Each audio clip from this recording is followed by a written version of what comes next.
We actually had our whole account banned, and it was gone, disappeared. We got 3 strikes because of some old Johnny videos, and then now it just shows right back up with all of our videos there again, and we're able to broadcast live, but not quite. So hopefully, yeah, switch over to Facebook. Or did the new one work? So I wonder if we can put a link in Relink. chat. Coming at you with the relink, everyone. What's that? Yeah, that'd be cool. Maybe you could do that rather than me doing it on the show. Boss Lissa on the boards. So yeah, YouTube. Not only did our account get canceled, but Remo's account, a whole bunch of other people's accounts canceled. Johnny's, or he's working on it. Yeah, on suspension. So all these strikes. Why YouTube? Why? We started tweeting at YouTube about it, and then they gave our account back. Please give Remo's account back. Give everyone's stoner account back. Yeah, please give Johnny's account back. Please give Jolioli's account back. There's us. Right there. Yeah, it's working. So YouTubers, if you insist on watching us on YouTube, we know how much you love good old YouTube, even though they're banning everybody. We are back on YouTube, but you have to just go to youtube.com/PodTV Network, and it should be live now. Boss List is putting the link. Smart TV, so you want the YouTube. It's true. Yeah. I know. On my Apple TV, when I want to go home and watch the show, I can just tune right into the YouTube channel. So it kind of sucks not being on YouTube. It's a big social network and find it on the Facebook service and watch it from there. Yeah, exactly. Having to scout around for it. But if you ever want to watch these shows, you can always find whatever show we have at pot.tv. Although now I guess that's incorrect. Boss Listen, maybe I can get you to put the Facebook show on the pot.tv page, because it's going to default to the event, the one that doesn't work. Yeah. So Boss List will throw that up there onto yeah, you can do it there. Yeah, definitely. You can actually use my laptop too if you want to. Lappy. If this is easier, just go ahead. So Dana Larson's going to come down and join us on the show today. Hey, Lars. I tried to get Tusaw to come on. Tupac. He's Tupac. Tusaw Shakur. He's just busy. We're going to hook up Monday, and so I'll have a video just like I guess he needs some time to check out those. I think everybody's just sort of getting into the regulations right now because they were just released yesterday. And they're pretty deep. They are deep. They're thick. A lot there. A lot of nastiness there. We're going to go through some of those highlights. We also... like what you want to give to the lawyer. Right. Nice. Well, it seems like there's Mr. Magnuson. Neil's in the house. And we also have Landlord in the house. Landlord's in the house. Landlord's over here in the hot seat right now. There's Landlord. Cashing checks. Yeah. We had our big... taxes. Landlord is one of our volunteer coordinators and does a lot of stuff at all of our activist events, including 420, GMM. He leads the parade at GMM. Marshall. He's the marshal. And Mr. Magnuson, of course. He's in the house. Sang "Oh Cannabis" at 420 this year. And as he always does. 419, he sang it too. And at 419. Actually, it was more about 4 o'clock, I think. No, it was about 4:10. Oh, was it? Oh. Microphones. So what'd you think of 420 this year, Neil? This is my first show since we've been back, and we haven't even played any clips or anything. I'm going to play one pretty quick here, but I thought that's it was okay. nice to see some good support from the community. Mm-hmm. We had a lot of brave vendors come and stick their tents up and their names out there, and people with access. I thought that was awesome. Yep. We didn't have room for any more people right at 420, so if you weren't there, it don't matter. You couldn't have got in anyway. It was packed. It was very packed. Yeah. And I mean, it really was. It was just like body to body out there. Yeah. I think this was the most packed we've ever been at peak 420. At peak for sure. Yeah. Yeah. And the bodies, you'll see in the video, the bodies just go on and on and on and on. I was very thrilled and privileged to be able to speak to that many people about what our issues were with respect to this takeover of our industry and how everybody that was there as a vendor at 420 was going to be continuing to be illegal under this Trudeau scheme. Yeah. So that makes 420 right now, isn't it? I think 420, that's what it was. Happy yeah, 420. 420 alarm. Ba, ba, ba, ba. Dun, dun, dun, dun. Puff on it then. Happy 420. I don't even have any weed. Oh, nice. I should have brought my bong. We got dabs. We got some path. I was late today. I was Scarce actually amount of everything cruised on in the just a table couple today. minutes ago. It's a minimalist plot TV show today. Yeah, it's like Yeah. a lighter. I know. Yeah, He's lighter. like, I'm ready. We didn't put out the big display today. I was going to bring a couple pounds just to throw on the table, but, you know.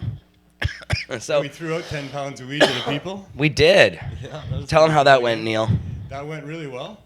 I thought our timing was good on all fronts this year, as other times we're trying to fill time or we're trying to rush. You know, this time I thought it was quite well controlled, flowed well. Yeah, I thought we really did put on a good show for all the people around the world who are watching what we do here, in giving away free weed to whoever would like it. Never a complaint, either about the weed itself or about being harmed by the weed in any way for all these years that we've been doing that. So that's why we do that, is to prove that there's no harm here. We don't need to worry about giving somebody a cannabis joint. They're not going to get harmed by it. So fuck the regulations, in other words. Landlord, where's your microphone? Oh, hey. There it is. Hey, how high are you? You look pretty spiffy at 420 there with your new jacket. Yeah, we were like the Bobsey twins for that day. I know. There's some good pictures. Laurel and Hardy, Cheek and Chong, I don't know. We had matching coats, yeah. There was no riding on I thank a special friend for that.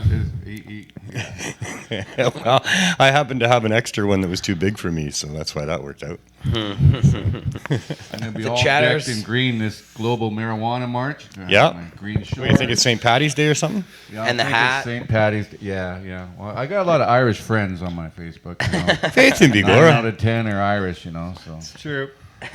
The chatters are saying they wish that you were their landlord.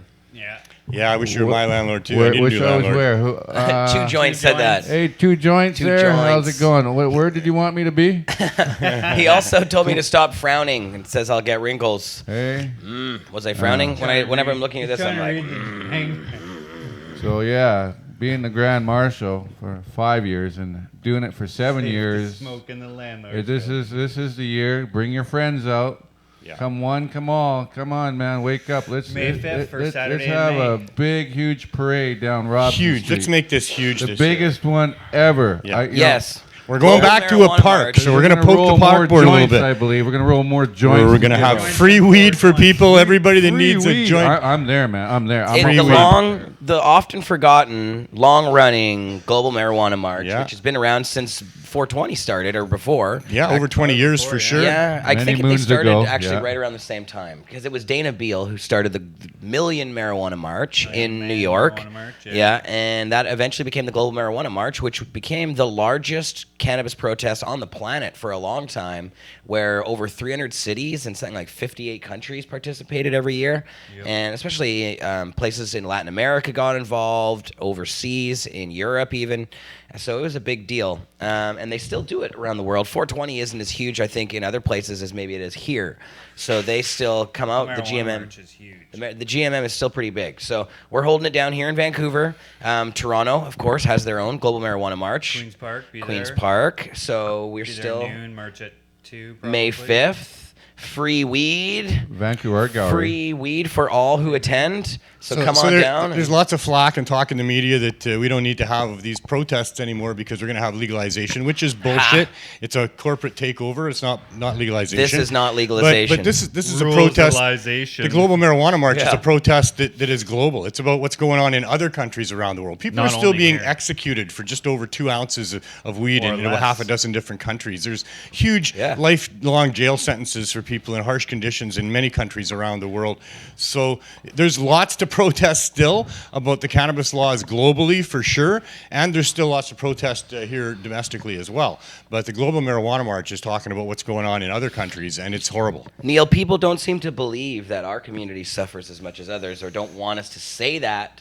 At least, you know that I got in a little. I caused, I guess, a little controversy last week with some of my statements to a reporter down at. I didn't think it was controversial. I think they're just making controversy out of nothing. But I think the homosexual community was persecuted a lot and felt a lot of oppression Yeah. over the years in many ways, with laws against what they preferred for their life. It was harming nobody.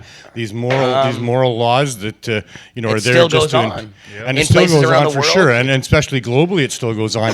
But Damn as right. a cannabis community, and we just touched a little bit on globally how people are even being executed for cannabis offenses that are not major at all, and we suffer here in Canada as well. There's more arrests for cannabis offenses than anything else in Canada by far. Yes. There's people's lives being ruined. People are losing their kids. They're being put into cages in cases. It's still horrific. We're not trying to say that we're more important than anyone or that we're qualifying or making it equal in some way. We're just saying that it's a similar fight because these are moral laws. These are laws that are made up for no reason. Laws against cannabis are not scientific. Laws against homosexuality are not scientific. Laws that deal with segregation or banning interracial marriage and things like that, that's not scientific. Oppress colored people or for whatever your race is, all of those things are in that same boat for sure together. Yeah, these are not And I think what these you're are moral talking laws. about is we were taken to task, or you were taken to task a little bit because of your comparisons by Drex on CKNW after which you can watch on the front page of Pod TV or to listen to. You can go and listen to the audio clip on the front page of pod.tv right now. But the context that you were speaking of that he was referring to when you were with that global reporter there was more along the lines of we're using similar tactics to try to get our rights. Exactly. You know, and that's very valid.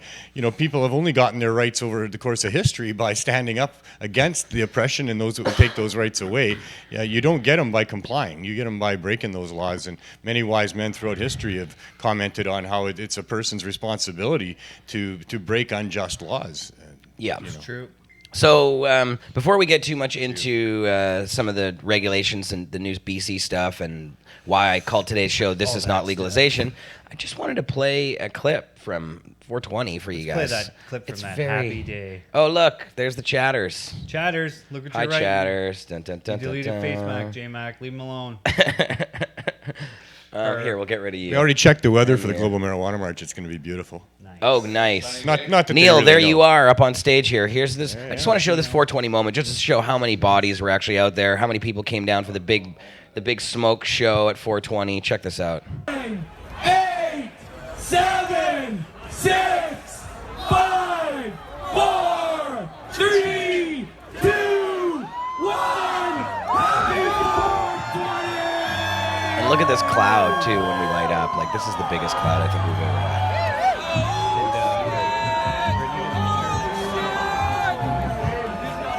Yeah. Oh, with Millie?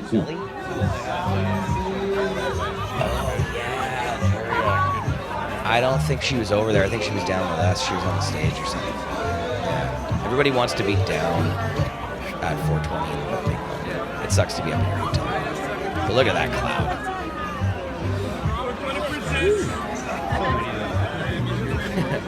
Yeah, a lot of balloons. 600 vendors roughly that included people who were walking around and stuff, but they counted over 500 actual vendors booths. 8, 7, 6, 5, 4. We sold 300. Yeah, so there's 300 sold booths that we actually reserved spaces for, and then there's another in the free lot, like all the way along. At least the same amount. Oh yeah. We got there in the morning. There was the people that paid didn't come quite early as the free ones, and they were filled over there. So we're talking 500 to 600 vendors booths. Easy. That's huge. It's massive. I think that's more vendors than Seattle Hemp Fest. And of course, these vendors are selling marijuana. They're not just selling legit legal products that you can get in the store. Hemp stuff. Yeah, this is quite a serious farmer's market, and I don't think there's anything like it on the planet anywhere. So, what's up, man? Deep purple. Beautiful. Island Fire. Island Fire deliciousness. Thanks, man. Yeah, here, let's get the shatter cam on this. Shutter cam. Little donation from Island Fire for the show today. Must have been watching through the aquarium. Oh, yeah? Look at that deliciousness. Now we need a rig. Got one. You got one. There's just something about the colored equipped. gold that's very attractive, isn't there? It is. It is. It's like honey, too. Honeycomb, yeah, it is. You could live on like honey and shatter, probably. You could live on it? Yeah, probably. Probably? Well, you could just probably live on honey. I heard about a guy living on cocaine and milk. If you had nothing for else, 2 you'd want some shatter, though. Cocaine and milk? Yeah. Really? Yeah. I forget who it was. It was like a rock star, famous rock star. Oh, yeah. Nice. I don't know if that's true. I just heard that and was like, oh, that's fucking Better than a coffee and a cigarette. I've heard a few of those rumors about famous rock stars. Protein and calcium. You're good? So, 420 was absolutely gigantic. And afterwards, the media immediately went to task, actually in response to the park board, or one of the park board commissioners named Stuart McKinnon, who I can't talk today. What the hell's wrong? Who was seen doing a happy dance when it was raining at 5 o'clock? Oh yeah, he was doing a happy dance, and he came out. It wasn't even that bad. It wasn't. He came out the next beautiful. morning and said some crazy stuff. He said, "Oh, there's still debris on the field, and there's still garbage and broken glass and all these." Yeah, there was Plastics. nothing. There was absolutely none of that stuff. That They is a lied. complete scam. There wasn't even cigarette horseshit, butts. straight up. Wasn't even cigarette butts. That's right. No. And we're not responsible for those, but we do it anyway. And Well- I can actually, we just will. The proof is in the photos here. Proof is in the pudding. The proof is in the pudding. Go down and have a look for yourself right So now. Right now, it's beautiful down there. Like if you go inside that fence, you're just like, "Let's play, boys." Well, they trashed it up a little bit. The Parks Board did in an effort to reseed it, I think. But I don't think they needed to do that at all. and, No. Like the pictures Miss Emery took there on April 18th or Oh, yeah. 14th or whenever that was is Yeah, the the ones same from before. is the same exact picture that the fucking news used Look at to try this. to be like, "Oh, look at this bad thing." Look at them pointing at the grass as if there's some problem. Yep, that's grass, all right. Grass. There might be a cigarette butt, or what are they pointing at? Like, This guy is Stuart McKinnon, the guy in the hat. oh yeah, he was just like, "Let us know when He's we a can put that doofus. fence up." And he's just incorrect with what he said. So Surprised he's not wearing his hazmat gear. this is what, they came out and said Oh. a troubling loss of space. Yeah. Hold on here. I'm trying to get that. A so woman you can resident see for it. 40 years came and talked to me, and she said that they used to play soccer there every weekend before they moved over to by the viaducts there, and they would just trash that field, the soccer players, Yeah. especially when it was raining. There was never any human cry about that. Look at, and then There's so the here we picture. post these ones from, this was before, this is on April 14th. Dana and I went down to the lot and looked at it. It was completely covered in water. This is before the event. There's so that after, puddle. Yeah. But after the event, look at these are pictures that I took that Jody published here and we reposted. It looks absolutely brilliant. Well, even the one the city used from there like was no- the look, that's the chloroplast worst. or whatever. That's the was worst where of it. They it's the same puddle that Jody has that picture of. Look at that field. Oh, it's beaut. It's ridiculous. It's a certified beautician. It is. And Certainly good for playing I soccer took a on. panorama shot too. That Like there was a bit of water, but it fucking rained pretty hard. We didn't so, bring like, the water. No, like right there. Like, I know, we didn't Oh, bring the here's water. here's my shots. It's not like we put the water there. Look I at did the rain dance. Look at the beach did, too. yeah. The beach was Stuart McKinnon completely did the rain clean. dance. Here's the panorama shot. You're not going to see much on the screen here, but I said it looks. Sunset Beach looks amazing the day after 420, despite absolute lies being spun by the Vancouver Park Board. All garbage gone after volunteers cleaned late last night and this morning. $28,000 we spent on deck to protect this field was well worth it. Grass looks great and almost no mud. And that was an accurate statement. Even the beach looked absolutely perfect. And everywhere, it didn't matter where you look, on both sides, this was place nice. was pristine. This was in the early morning after the event. I was down there myself. I That's was when I there went too. and talked to the global person. Mr. Cookie was with me. Yeah, so no, seen it it was, I go think down. it's a big story when a park board would fabricate lies for political reasons and deny people access to the park for their political agenda. I think that's a big story. I think yeah, now should they be put a taken to fence task for around that. it, and they say it's going to Not close for necessary at 10 all. weeks. They want to literally close it off for 10 weeks, even though it was better than when we came there. Yeah. Almost. I mean, the puddles had dried up, but there was a bit of a crisscross pattern at the far end of the field away from the stage, just because we didn't have the Duradeck put down on that end. It does happen, but that grows back in like a Nothing couple that wouldn't weeks. grow back Couple within weeks. a couple, Couple of weeks. weeks. little Seriously. nitrogen, little aeration, Exactly. done. No, it's ridiculous, the massive amount of complaining that goes on by these. And it's They just should like be a shitty exposed for field that. for drainage anyway. And Mikey Wiebe from the Parks Board himself, he was the former head of the Park Board. He said the park looked fine. He actually came out in support of us. And as you saw when I was flipping through that article, that was the Georgia Straight. They came out in support of us and pointed Drex out. came out in Love support the of it as Drex well. did as well, Yep. even though he was getting on me for saying that for my comparison of the Yeah, but he cannabis said he movement. supports our cause and what we're all about 100%. He Drex said that on does. a number of occasions. He does. And but he does hang up on Jody on the phone a lot. So he's kind of a goof. That's Drex. But But Drex- he also said that that he's gone and looked at the park himself, and that the park board was lying, and that he was going to shout that the park board was lying, and that the park was fine. And now they're denying people access just to protect their own asses because of what they said about it leading up to it and what they said right away after. Well, and they pre-ordered all that fencing, so they had to use it. Man, I'll tell you, it's a good thing they're going to be voted out shortly. Yeah, I think so too. And I agree. Like, I remember hearing that dude telling, what's his name there, as soon as you're done, we got to put up this fencing ASAP. And I was like, looking around going like, really? This guy's fucked. Well, we are, the person that we work with who does all the stuff for us, we actually work with Super Save. And we know the people who run that company. They're the ones who put the fencing up. Well, according to them, the city had this weeks in advance.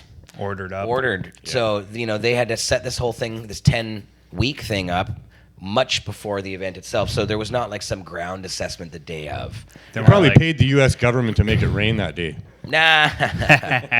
At 4:20ish. Yeah. I don't think whoa. so. Yeah, it started to rain right around 4 o'clock. I mean, it's just, I don't know, man. They had, I don't think it's not like a reverse Paul McCartney thing. You know that Paul McCartney pays at his concerts to have the sun come out? They go and put nitrogen up in the clouds. Wow. And I'm serious, it's a real thing. That's why there's all these conspiracy theories about chemtrails.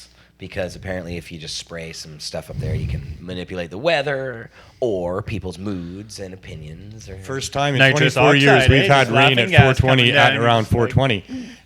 That's when it's left up to God. We never had rain before, so. Well, I think that we've done really well over the years with 420. And this year it was pretty close. I mean, we'd only really got rainy right around 420. Just at the 420 moment, actually, it started raining. And then E40 came on, and everybody stuck around anyways, even though... Oh, no, yeah, nobody seemed to mind the rain at all. That's what was really cool. No, it was very cool. Well, And, I thought yeah... chemtrails were like you're marking territory land up in the air now.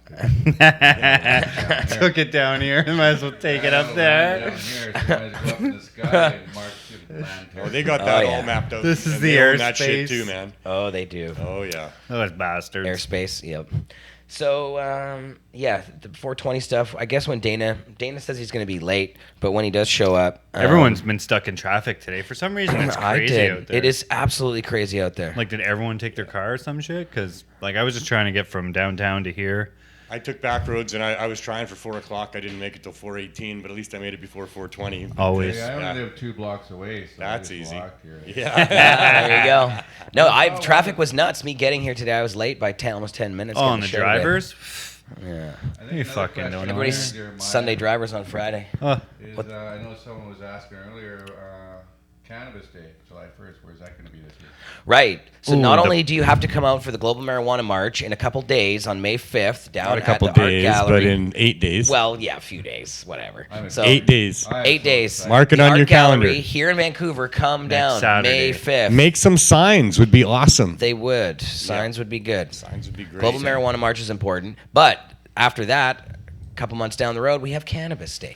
The And day that's- weed's going to be legalized. Right. The day Oh, Justin Trudeau sorry. promised us that we'd have legalization, Yeah. which is not going to happen. There's a lot of cannabis history But on I'm not that that. day. I'm not concerned necessarily that it's not going to happen or when it's going to happen because I don't like it anyways. I don't like the new regulations. I think they're bad, not Lame. good. Very bad. All the stuff that's happening here in British Columbia, it's not as bad as Ontario. Ontario getting is there. absolutely savage, but it's getting there. Not Yeah, as and bad it's- as still bad. It's still bad, and so we don't It's like not these. good. This is not legalization. This They is should call it prohibition unterrible. 2.0. Yeah, they should call it It's unterrible. been called that a lot for a long time. Yeah. And now. But more. so I did want to get into these new regulations here in British Columbia because some of them are pretty nasty. Even And, no smoking in buildings and stuff with your strata or stuff like that. Hey, It's man, like, if they deem you to be high, they can arrest you. Right. So Oh, some yeah, of the, high in public and shit. Yep. I was like, what the hell? So No, it's crazy. keep your smiles to a minimum. No laughing because you might Fucking be horseplay. You're Yeah, going- hey man, you're Well, looking a little high to me. I'm not sure if that's exactly how it works because They were horseplaying, they apparently must have been high. I was talking to Jody Dana. posted that. I was talking to, okay, so the rule says, hold on, I'm going to bring this up. think I read There's a it, couple really weird rules, but They one of always the, write it in cryptic type things. You're they just do, like- and it's all subject to interpretation as well, right? And enforcement. And enforcement. But so there's some stuff about implying you can't be high in public, and how long you should. That's Riel Kapler wrote, "How long do you have to wait to go for a stroll along the seawall after using cannabis in Vancouver?" The problem, and here it is, 78 Bill C-30 is the name of the bill. So if you're searching for the stuff, I should put a link into today's show so you guys can find out all of these things online. Like the Matrix. Yeah, but if you look it up, you'll find it online all over the Bill place. C-30, that's federal or provincial? Bill C-30 is the provincial bill. So there's two new provincial bills. Hold on, I'll get them both right You're going now. to arrest people for being high in Ontario. Well, I don't know about that. So Being high. in Imagine public. arresting people for being high in BC. So Oh my God. Bill 30 is called the World Cannabis Lazarus. Control and Licensing Act in British Columbia, and this is in the BC legislature. And so if you're looking this up, you could probably just type in, British Columbia Cannabis Act. or just type Bill 30 Cannabis Control and Licensing Act. That is this one. So there's a couple of them. There's the Cannabis Distribution Act as well. So there's two new components of this law. So both of these you should look up. You can find them both at the same For place. selling it and smoking it. Yeah, and some of the most so there's some things that really stand out in the rules, and they include things like you can't have visible cannabis. So you can't growing even. So you can't have your plants showing off. If your neighbors look through your window, there's arrest and fines for these kinds of things. Or here, let's see here. One of the other ones was that we were just talking about being high in public. A person this is Part 78 of Bill C-30. A person who is intoxicated from cannabis must not be or remain in a place described in paragraph A of the definition of public place. A peace officer may arrest without a warrant. So this is some nastiness. That's fucked up. Yeah, they can arrest you without a warrant for being intoxicated. But according, I just heard through the grapevine that David Bratzer called Dana and told Dana that that's similar to how alcohol is dealt with, and that if somebody is intoxicated, they're going to have to prove that they were doing something as they were And that's intoxicated. because intoxicated people have done bad things. But yeah. where's that person that did some bad things while high on marijuana Right. that justifies them saying you can't be high on marijuana in public? And how high Exactly. is too high or whatever. And how are they going to test for that? Like, I look Are they like gonna I'm high all the time. like blood samples from people like randomly walking down the street? Hey, come here, give me your arm. So True. Riel Kapler, great marijuana activist, Back very in the day. very smart cookie, says We here. love Riel. Yeah, heavy-handed and not evidence or experience-based. There haven't been any issues with people disturbing the peace from cannabis intoxication. Cannabis is not the same as alcohol. Yep. It's true. She also No one's said, hooting and And any hollering. cop will tell you that too. yeah, alcohol overuse is known to cause public disturbance. The bar strips are problematic, for example. The same has not been the case with cannabis because it does not have that effect, and this is not a new substance being introduced to the public. Yep. So this is bullshit. They're just making shit up. Yep. And Pulling shit out of thin air. And they're giving themselves, the police, Well, it's all money these grabs, new right? tools It's in order to huge. find people, to go after people, to wreck people's lives. It's And enforcement, not legalization. if you get a driving infraction or arrested for cannabis intoxication, and that goes on your record, well, then you can't travel to the United States. And they can seize your car for 90 days. Right. It's kind of ridiculous. It's And now how's this playing extremely in medical ridiculous. patients? In fact, they can all go fuck themselves as far as I'm A concerned. big These effing often. public servants, my ass. I like Riel Who the hell do says, these people think they are? Riel said about this one, a law like that can easily be abused to target certain members of society. It's not founded on evidence or reason. We all understand how destructive public drunkenness can be. The same is not an issue regarding cannabis. Yep. So, and it's true, because this is how they go after people they don't like. This is why there's so many black men in jail in the United States for cannabis in massive amounts that outweigh the percentages of blacks in the population. So, the disparity is huge. And here in Canada, we have the same issue with You're so Aboriginal right about the communities. tool aspect of it. I mean, the cops are very upset that they're going to lose this tool in their toolbox to be able to search people and to even arrest and convict people for a crime when they can't arrest and convict them from a crime that they suspect that they've done. So Johnny JB. boy. And here Johnny's in in Canada, the indigenous building. communities are outweighed in the prisons as well, right? So this stuff is not good. it's Johnny criminally boy. bad. There he is. Look at him in the back. What do you got, Johnny? What are What the do you got, boxes? Johnny? I thought you weren't coming today. We thought he wasn't coming. No, I got stuck in traffic, and YouTube was just. Everybody got stuck in traffic.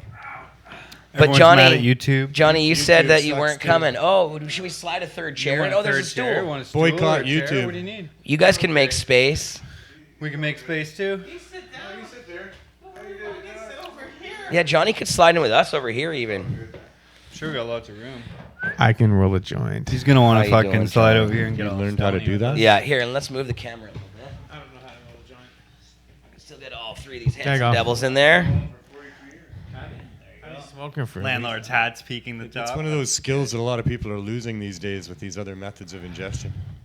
So what's Some up, people Johnny? never Give us learn some how to shit. How is your 420, Johnny boy?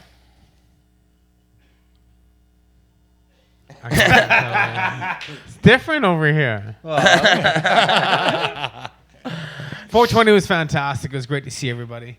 You know, got And there early in everybody the was morning, there too. and everybody was there. Yeah. And it was the first year that I never had a booth. Oh yeah, know. Oh, booth? free ball. First year. no booth Why? this year. Why no booth? Well, because there's a lot of people already had the product already in question, so Medtainers see. are being sold at quite a few other vendors. I've seen a lot of Medtainers. So that was kind of like for my other wholesaler, other distributors, other people that are actually selling the product. It'd be unfair if I actually had a booth telling my Medtainers cheaper or anything I saw like your that, med right? trainers everywhere. I just- Oh, we just Exactly. sold So them they're for everywhere. more So than it was everyone. actually nicer and like Helena said, I was walk around with Santa Claus, had a big bag. Yeah. And You I was did. up on stage. You I were. find that one person in the crowd, and I was whipping Medtainers at people. And there's this one girl, and she really wanted one. I remember throwing one to her, and someone else caught it. I threw another one to her, and someone else caught it. So the fourth time, I was like, okay, well, I'm done.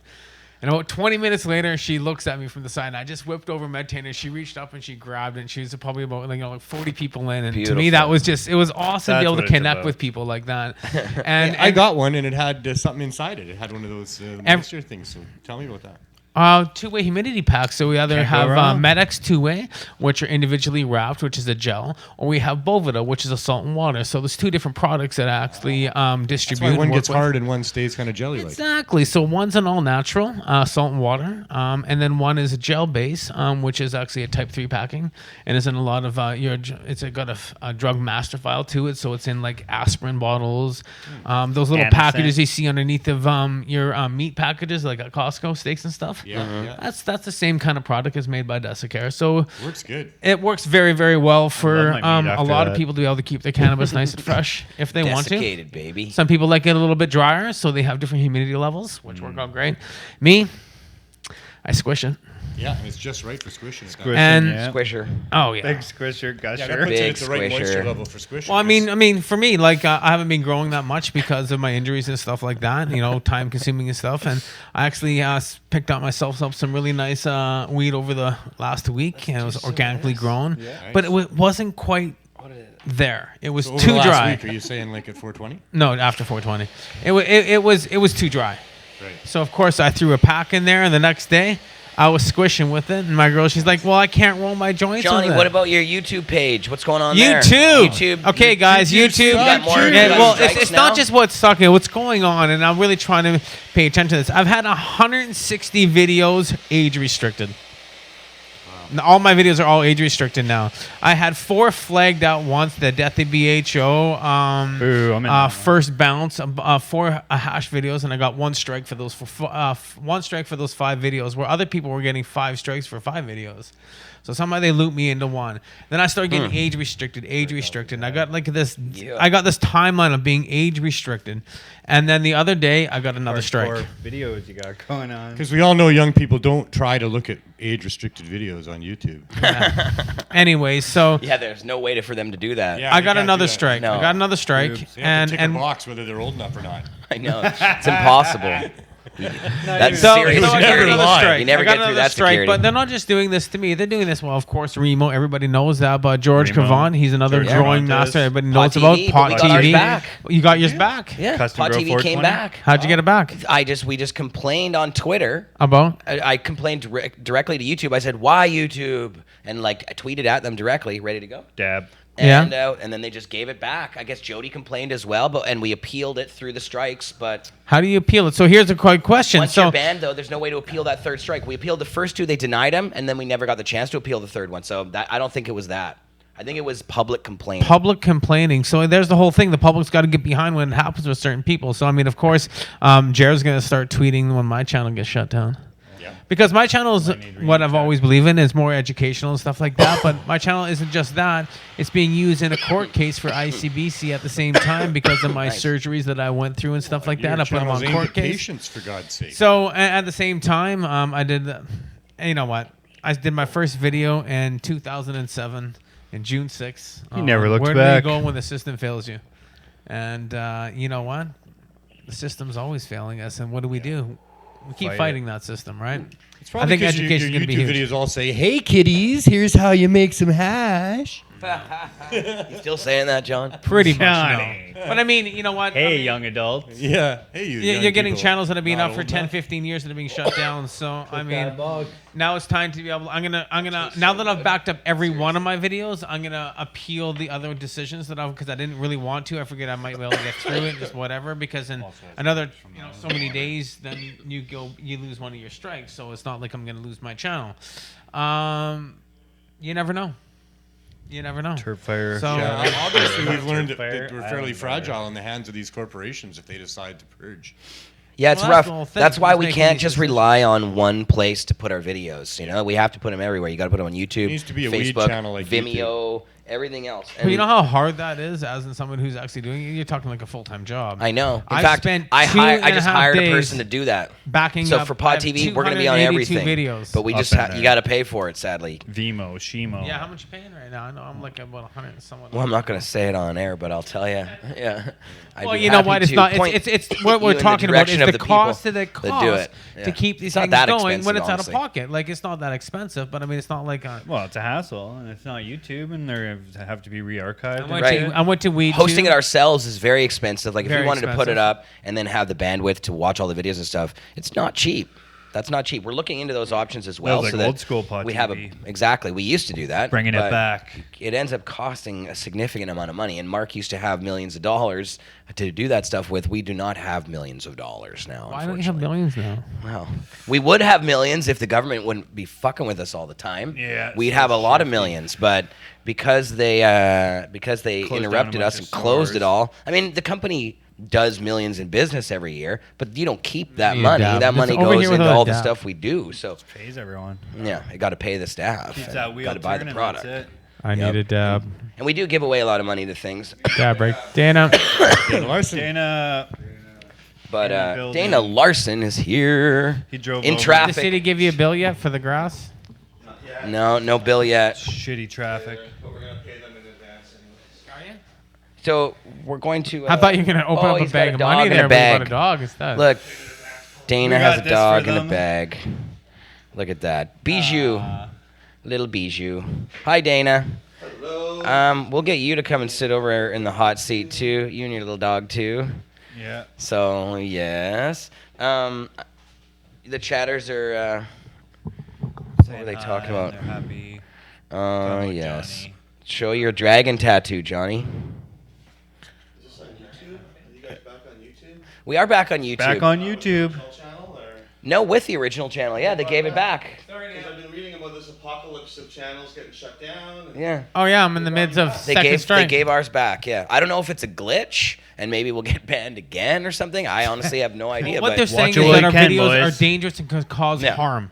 That is Adult, more. My ladies and strike is gentlemen. because To the my ruling videos elite. Could, my videos could cause danger or harm to somebody. So Bottom line of That's pharmaceutical the BHO, companies. bro. it's totally ridiculous. So I mean, I'm taking a look and I'll be watching the video. Say, is there was a can of butane in the back that was on fire, or was there like a gas can sure in you the back remember that that the spilled first over? time. Wait, Yeah. where was the danger around me growing my weed where there was dangerous? So I was just kind of curious, what was the dangerous part of my video? Maybe It's a fucking ask scam. YouTube. There's no Alright. danger. and there's nowhere to ask. It's Who do you- probably we think it's some big sophisticated thing, and it's just like somebody like types Some in algorithm. added cannabis to the list of. Oh, we got to crack down on all this stuff. Well, let's take this and stick it over there. And yeah. I- You need a microphone. something. Yeah, you got to come over here. And talk Yeah, you to gotta us come about talk. this. Yeah. Get in the hot seat. dog, Dog 2. The dog seat. Yeah, we can squeeze everybody in. Is there another stool over there? There's one more stool over there, landlord. You got it already? Okay. Dana Larson. Dana Larson, here I am, and Bijou. there's And Bijou. little Miss World Bijou, famous our Bijou. mascot, Bijou's so cute. mascot dog. So, how was your 420, Dana? Well, it always seems the planning seems to take like a year, and then the event seems to take like 20 minutes, and then it's all done, right? 4:20. So, you get there in the morning. I think, but that 20 minutes was more like 8 hours, though. Yeah, it's a long day. It's a very long day from almost 24 hours. Yep. You probably get up at like 3 or 4 or something. Too, I did imagine. almost 20. I think I did 23 hours this year. That was me, on the 23. grounds. 23. Well, I got up not on the grounds. I got up at 4 for a 4:30 interview that didn't happen. Got home around 2:30, 3 a.m. and then. Yeah, you were there. Takes a long time to recover. Both you and I were there till like 3 or 4 or whatever it was in the morning, leaving cleaning until up the garbage at the That was end. the mistake the first year. I didn't leave. I left too early, and I like to be there until the garbage is for sure in a truck and gone. Yes. And it was. Agreed.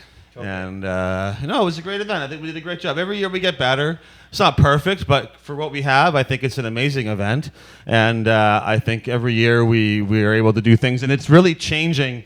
Like moving to Sunset Beach, aside from all the political crap that's created, it's also transformed the event. I mean, we brought in a lot of money this year. We spent a lot of money too. Yeah. Some of it good, some of it on stupid stuff from the city or whatever. But the event's becoming more like, it's like a big music festival, but it's still a protest. And I hate this people saying, it's not a protest anymore. You're selling all this weed. Now it's not a protest. What you mean is it's an incredibly successful protest. Yeah. It may not look like a protest, or we're just standing around with signs and stuff, because we're getting really good at it, at breaking these laws and violating them openly and engaging in this and the law we're trying to break is to sell cannabis and prove that you can sell cannabis in a harmless way. The whole point. That's the whole point of the thing, is to sell cannabis. So we're very successful at that. And then I also find the irony that half the time they're like, you guys are selling stuff, so it's not a protest. The other half the time is, you got to write us a big fucking check, you guys. You got to give us all this money. But you don't want us to sell anything, but you want us to have a lot of money. So did Gregor come out and say something? He said, we have to, Didn't you see Gregor on stage at 420? Yeah. He was DJing. DJing. Justin there. I thought he was just could turn it DJing. into I like didn't the hear him 420 talk. bike rave and then get like 25,000 or something. Just the bike rave started out as a protest. A lot smaller than ours, but they got complaints about people peeing in gardens, leaving beer and alcohol containers around. And the city was like, well, we like bikes, and let's give them $250,000 to do 2 of them this year or whatever. Let's for these build them 2 bike tiny lanes. Dana, how events. dare you compare yourself to the bike people? How dare you? Their They don't have a struggle is choice. so Are much worse than dishonoring ours. their memories. Yeah, so we got, people. Yeah, so I don't know. Anyway, so I'm a bike we can person. talk about that in a minute. But 420 was good. The I always day did was it with great. a joint in my mouth, so I mean, hey. It's funny too, because I do media all year round, and it's all very positive. I sometimes I get hard questions, but normally they're all very friendly. But then around 420, for that few days, I get endlessly misquoted, misinformation comes out. They make mistakes other times, but normally I don't really have a lot of complaints about how journalists write about stuff. And when they quote me, they're normally pretty accurate and everything. But with 420, it's just a big bunch of crap for a couple of days. Yesterday, I was some of getting them all are being these. a little sleazy this time around. Well, and when the editor of the Vancouver Sun is personally attacking you on Twitter and saying stuff, then clearly there's an editorial bias there, right? Yeah. I mean, and some of the journalists Wait, what are did the kind of editor of like the Sun say? I didn't hear Harold that. Monroe. He's the editor of the Sun. He attacked the event? Yeah, we spent you $250,000 last year on cleanup and all the same crap, and I say you're not getting your facts right. Oh, whatever, you guys are all. You can read his tweets and stuff. I was calling him out a bit You on guys are all Twitter. stoned. And the next day on But, Metro, see that. in the Metro, they had one story about us, and that was that we're still at odds with the Parks Board about the grass.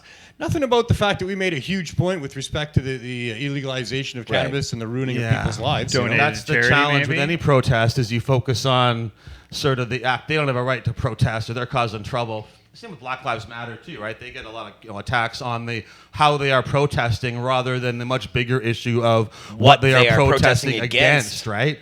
I mean, you can go on and on about the grass, or you can give that one half a sentence and then talk about all the problems with legalization, all the challenges that were coming, and also thank you, Vancouver cannabis community and others across the country, but certainly Big shout out. Vancouver's cannabis community for getting us to where we are now, for fighting so hard for everybody's rights, for being such great people. I mean, the city of Vancouver supports decriminalization. They say they support kind of the goals of our protest in a way, right? But they still don't actually have anything nice to say about us. But these guys, I don't know, man. I start to wonder about. I think it's just the people in these positions of authority, they're the ones who don't like it. It's the people, it's the politicians like Stuart McKinnon, or it's the journalists themselves, who some of them are, they're scoffing as they're down there, talking to me about the lot being, and we're looking at a beautiful, cleaned up park, and they're like, well, rah, rah, rah, and drilling me harder than I've ever been drilled. On the only puddle. By any, yes, exactly. Like, it's completely ridiculous. And like you say, it's editors at the Vancouver Sun. So it's just these few people on these nodes of opinion making, and that's not what the general public feels like. That little troll, Bruce Allen, I know he's paid to stir the pot, but he's a fucking idiotic hate monger, and all the things that he has to say, he does zero talking to our side about things and what we're there to actually protest. He just gets on there and starts spewing about there's no reason to protest, legalizing is here. Right. Well, talk to us or come to 420. Why do and listen to 100,000 the people speakers. show up? If 100,000 people, those are citizens of this country, show up to do something, you think the fucking media would want to talk about why they're there? Or 600 vendors that are willing to stand there illegally And get and their break pictures these laws, No. in full view. But yet they want to talk about a puddle on the grass. Yeah. So that's or it that just shows we're you. getting what we want. Yeah. And now, Or make it even about though we're some getting other what thing we like- want, none of us get to take part. It's a whole new regime of ex-cops and other law enforcement people that are going to take over our industry. Often it's kind of like, well, you're getting what you want, so why don't you go home? And it's like, wait, aren't we all happy about legalization? Like, why are you being like that? Now Like, they're don't you- upset about And it. I And love ask the us people, why. I support marijuana legalization, but you guys shouldn't break the law. Yeah. It's like, well, when you smoke weed, aren't you breaking the? Where are you getting it from, buddy? Right? Like, I Right. don't know. And that There's was a the lot of point. that stuff. The point I was making to these journalists about that was that we have we have an obligation to break the law when it's a bad law, just like the people in the our past friends are being had an hurt. obligation to break bad laws, and that includes people who fought against laws against homosexuality, people who fought against segregation laws. They had an obligation to stand up and fight against it, like we do. That's how I feel about it, anyways. They don't like hearing that, so some of the press or this one journalist in Drex were like, "You can't compare yourself to other movements." I get that sometimes from people, and I would never say that like it's exactly the same. the same. They're No, all it's- different. Just No, like of the course. movement is And different than Of course racial they're different. equality. It's different than women's rights. It's Yeah. different than the drug war. But they're all human rights first of all, and they're all about Yeah. people doing their things. And some people say, well, gay people or black people or racial people don't have a choice about that, whereas you have a choice about using cannabis. And I suppose that's kind of true, but you also have a choice about your religion. You have a choice. Yes. I read an article about a bunch of Rastafarians who have been in solitary confinement for 10 years because they don't want to cut off their dreadlocks. Right. And this warden says everyone in this prison's got to have shaved heads, and they say, and that's a choice. Sure, it's just a haircut. It's their choice not to cut their hair. What do they care? But for them, Right. it's worth going to solitary for 10 freaking years, which is pretty much Right. torture. That is very It is damaging torture. to your mind and your body. Yeah. And so these are and for some people, maybe using cannabis is a frivolous thing, but certainly for everybody in this room, I think we're all ready and willing to devote huge amounts of money and time and to risk our liberty and often sacrifice it for something we believe in. I mean, cannabis is my religion. Certainly the sacred plants is my religion, and I think we probably all agree with that to a certain extent. And For sure, and this bullies is the ridiculous. issue with me. I don't like being told what I can't do. A lot of people use cannabis because they like it, and that's fine. A lot of people use cannabis because they're told they can't, and that shouldn't be imposed on them. And some people use cannabis because there's really nothing else that's going to help them, and they're in really dire straits. And they certainly shouldn't be, persecuted because of some moral law as well. So it is not just choice that we want to use cannabis, and it's frivolous at all. For many people, it's very serious, and for all of us, it's very serious because some body of public servants that we're paying to protect us is bullying us and telling us that we can't do something where there's no harm being caused. In fact, there's benefit being driven from it. So. And we don't see it so obviously with cannabis because we've localized and domesticated it and grow it locally. But really, this war on drugs is a war on plants that have been used by indigenous peoples for thousands and thousands of years and are Yes. prohibited and told they can only use alcohol instead.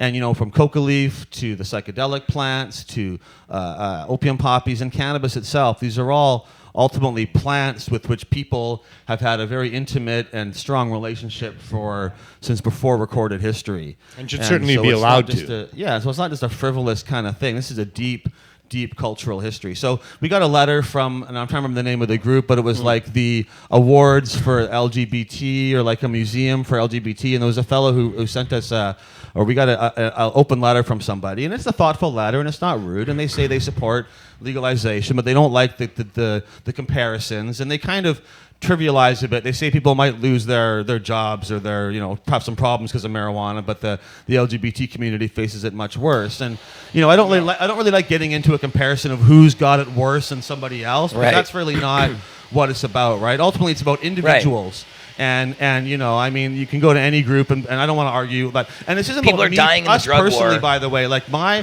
have not really had any negative. I've never been arrested because I've never really I've been arrested a little, but I've never had.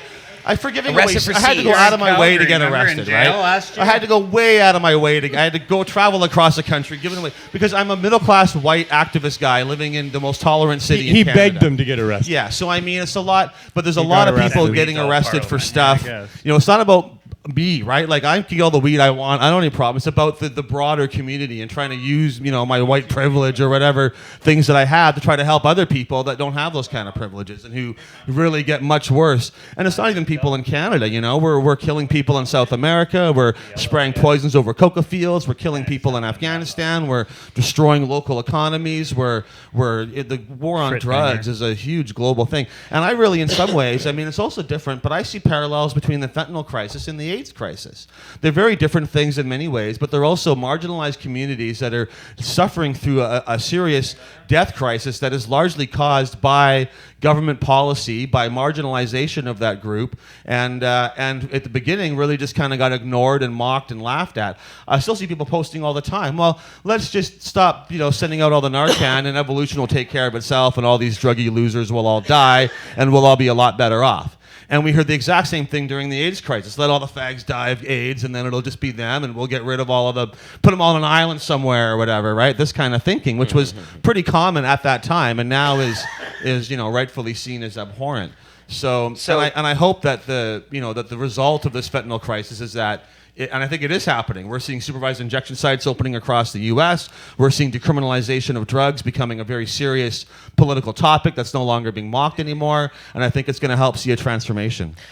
Dana, I was just going to point out, Paul Theron is the name of the person who wrote the letter.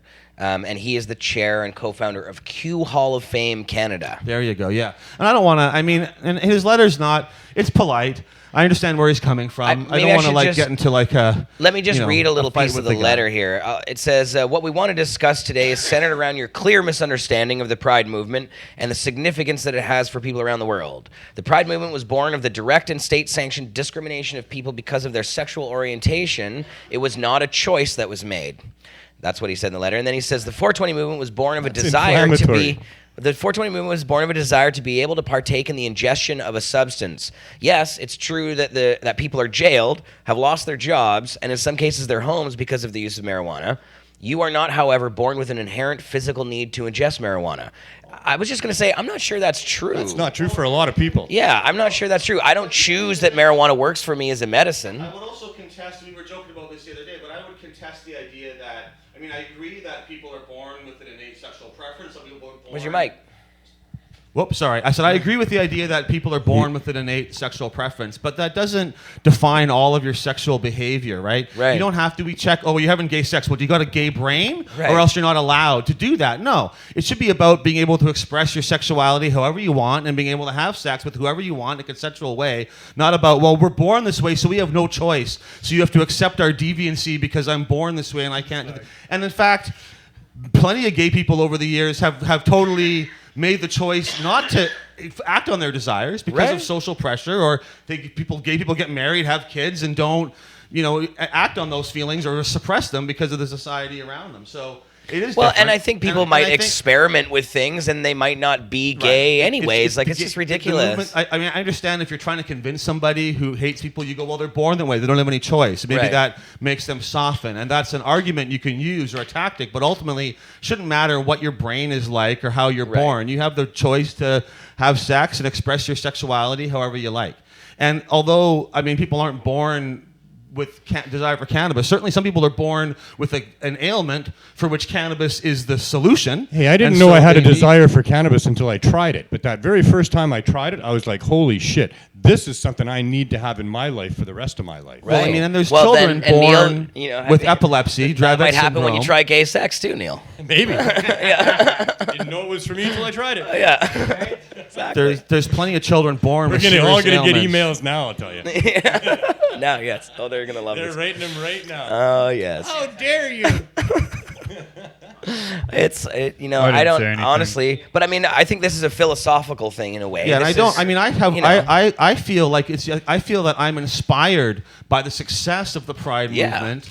And I want to try to use some of those tactics. I'm also inspired by other movements that bring things forward. I mean, I don't think it's the same, but I think what they've done and how they've transformed public opinion and how they've made a big shift in the culture.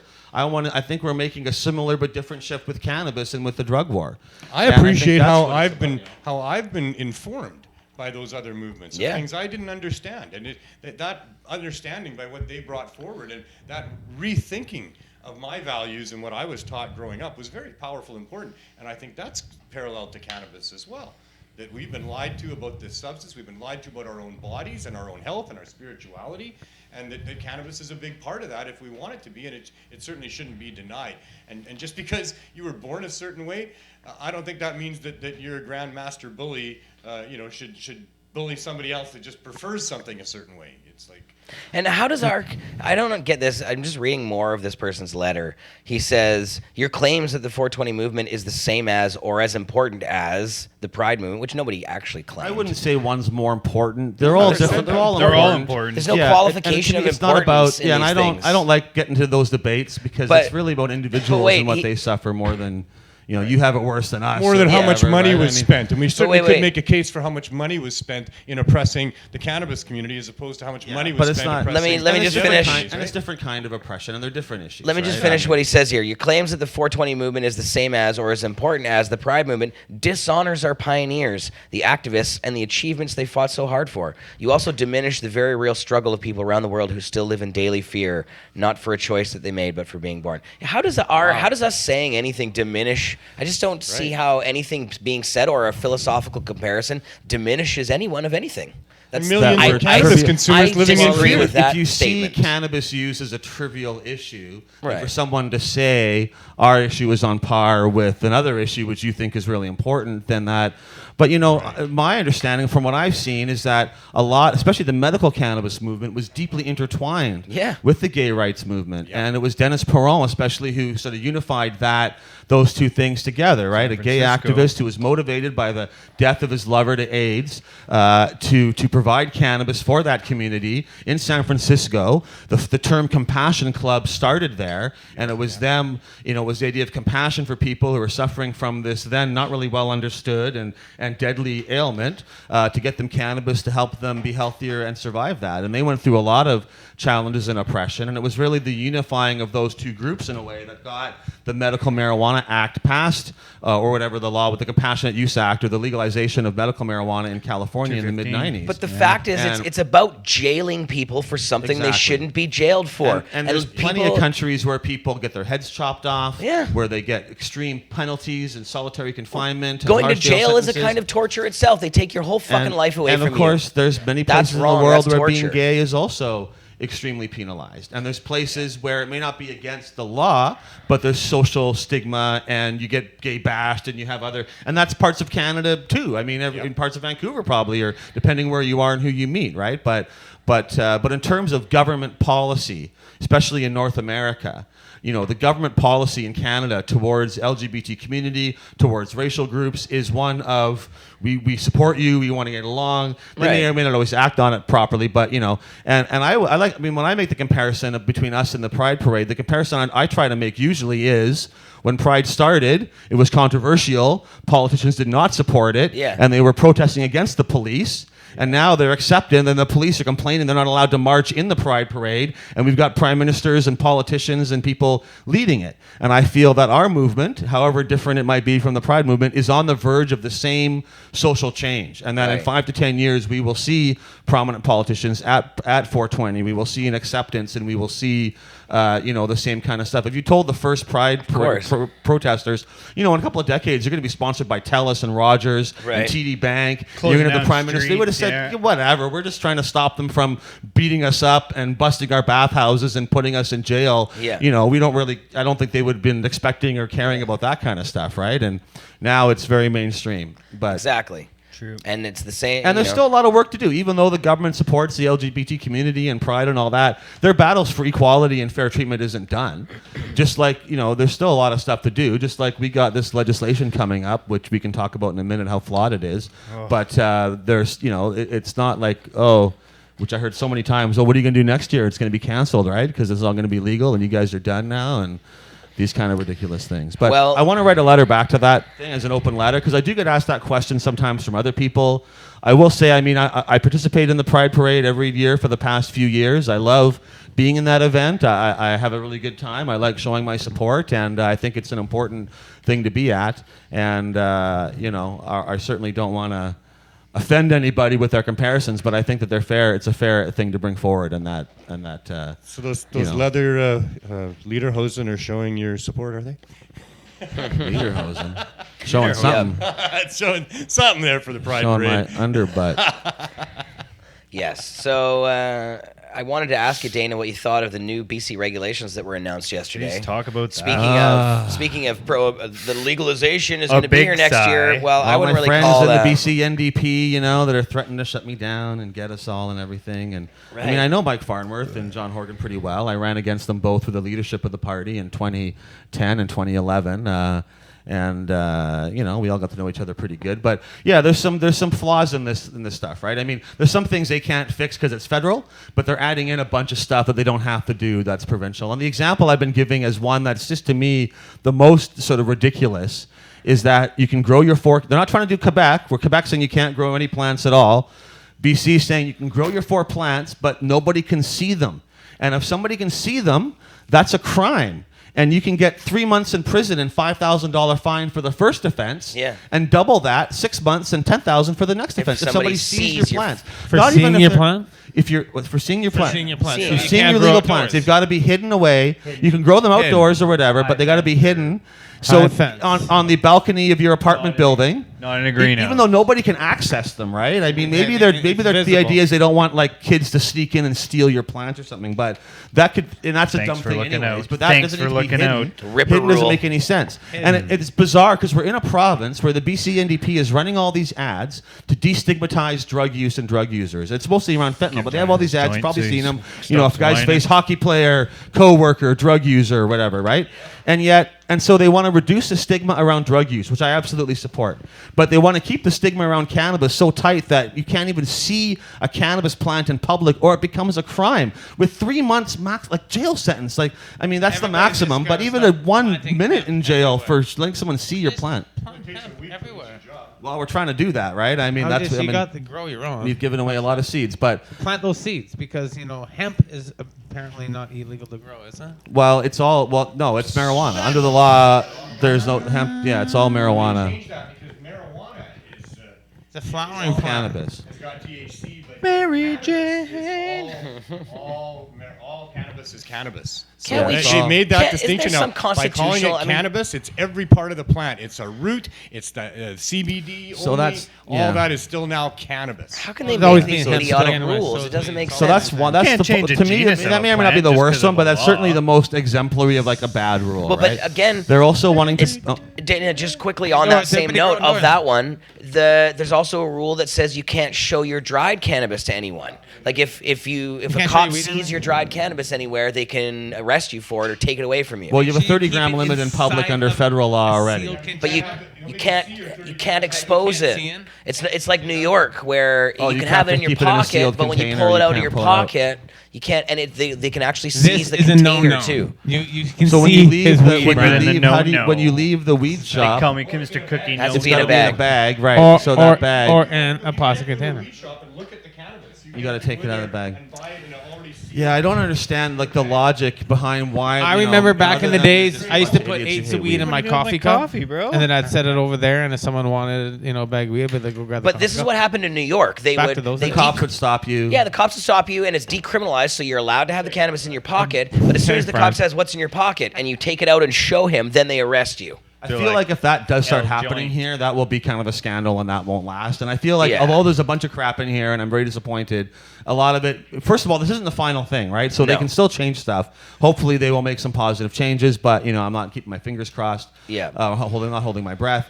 But on the other hand, yeah, You'll die. and probably some will get fought in court. But some of the things, they have a zero tolerance for any cannabinoids in your bloodstream when you're a new driver. So you walk by someone else who's smoking cannabis, or maybe your family uses cannabis, someone else is a medical user, and you get a slight inhalation. That's enough to lose your license for weeks. Cops can give out 90-day suspensions on the side of the road also as well. Yeah. For cannabis, for Yeah. being impaired. But you've got it, like the government's got this nanogram limit, but the province is adding, which is low, but not zero. But the province is adding one, so new drivers have a zero limit. They have that for alcohol also, but you can't get like a secondhand alcohol whiff by passing by somebody else, but you certainly can with cannabis. So that's a problem. There's other... You're now over the limit, Dana. So Ian Mulgrew, who's a What's Vancouver Ian? Sun editorialist, wrote a great article called, let's go here. You also wrote that book. He did. He wrote BC Bud, or what's the name of it? That's what it's called. I'm just kind of BC curious when budding? they're Oh, having yeah. these so-called, you can't be able to see the plants, so with city Look at that bylaws, one. Look at a lot that of good them picture. have fence- Ian Mulgrew. Well, that's the problem. It really not being able to see the plants. It's a punishment on poor people. Because if you're rich and you got a big home or you got a big fine. yard or you got 5 big can't- trees, if you're in an apartment building, a lot of apartments are going to say you can't grow indoors. A lot of people are just going to want to grow a few little plants in pots just for the fun of it. Some people are going to grow the biggest plant they Arrested. can and make sure it's got some dank nugs. But a lot of people are just going to grow a few plants for fun, put them in the kitchen window or on the balcony and just see what happens, right? And that person could be criminalized for having their plant on their balcony or Could even now in your have a kitchen criminal window, record. right? Yeah. Well, and it's also discriminating against people that are good growers that'll grow their plants taller than their fence. Well, how do you Well, it's screen it? city You got to put a bylaw. big bag, build a. This I don't know. article, It's quite I ridiculous. can't have Ian any higher Mulgrew, than 8-foot fence in my new house. pot laws are not in the spirit of legalization. He's got some good stuff in here, and he kind of is pretty funny. He says, in spite of trailblazing by several U.S. states, Solicitor General Mike Farnworth seems intent on turning BC's journey to cannabis legalization, a bright future of jobs, tax windfalls, and the end of pernicious prosecutions, from a good trip into a bummer. They shouldn't have put Farnworth in charge of this. It should have been like David Eby would have been good. He's like a civil libertarian fellow. And this whole idea of there's a lot of pot other people. czar, they're going to have a... They want to spend more money on enforcement again. What the hell? They should be saying we've got a crisis in policing costs in BC right now. I haven't even and had they a chance want to look. they want to put a pot czar guy into it. And a lot of it's a bunch of talk that I don't think is going to really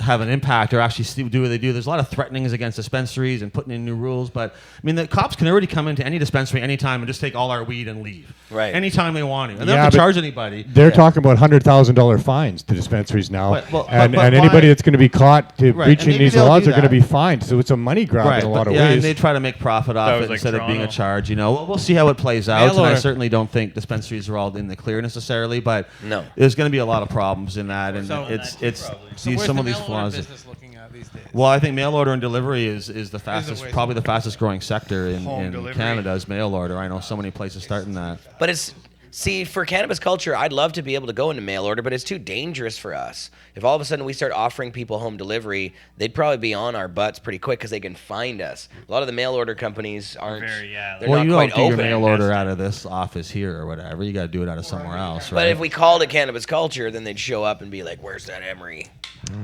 Yeah, well, there you go. But I don't know. I'll start a different one. Yeah, that's Culture of cannabis. Yeah. Nothing to do with us. Canada, cannabis. yeah, fuckers. Well, but there's some other flaws in this stuff too that they're putting forward, right? There's a lot of penalties, a lot of harshness. They're also like the federal government's criminalized possession of illicit cannabis, and then the province is doing it too.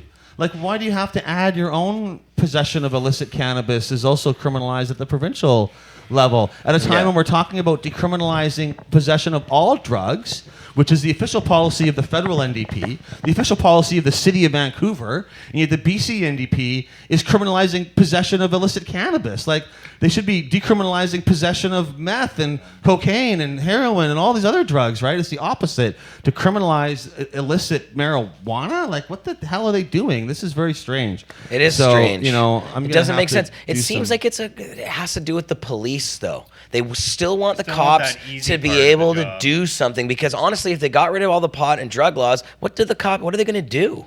Keep the peace. Yeah, I think that there is a lot. I think Maybe the give 'em police a are broom, desperate give 'em a sweep. about this, because right now Well, they're it's a calling money for more grab. money, but they're not. Yeah, they're gonna have a hard time justifying a lot of their stuff. And Okay, so you here's know, we another need thing. All less these police. smoke-free zones. Less I police. actually got busted for the first time ever on a BC ferry.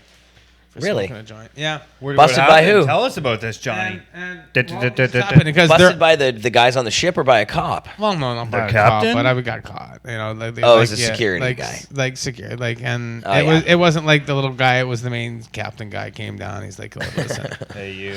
Apparently, I was standing right near the intake, so apparently the downstairs smelled really a lot like the OJ. They Shark. always say that. So that's okay. But all of these smoke-free zones that are popping up everywhere, not just on the ferry, but I'm finding this in different like parking lots and zones, smoke-free zones. It's happening everywhere. So you can't smoke cigarettes, you can't vaporize, you can't smoke weed. With legalization coming, they're putting all these smoke-free zones, and then if you're smoking in these smoke-free zones, then you get taxed hard. Well, and they're gonna start finding you, and that's how. And now you're not gonna be able to smoke anywhere.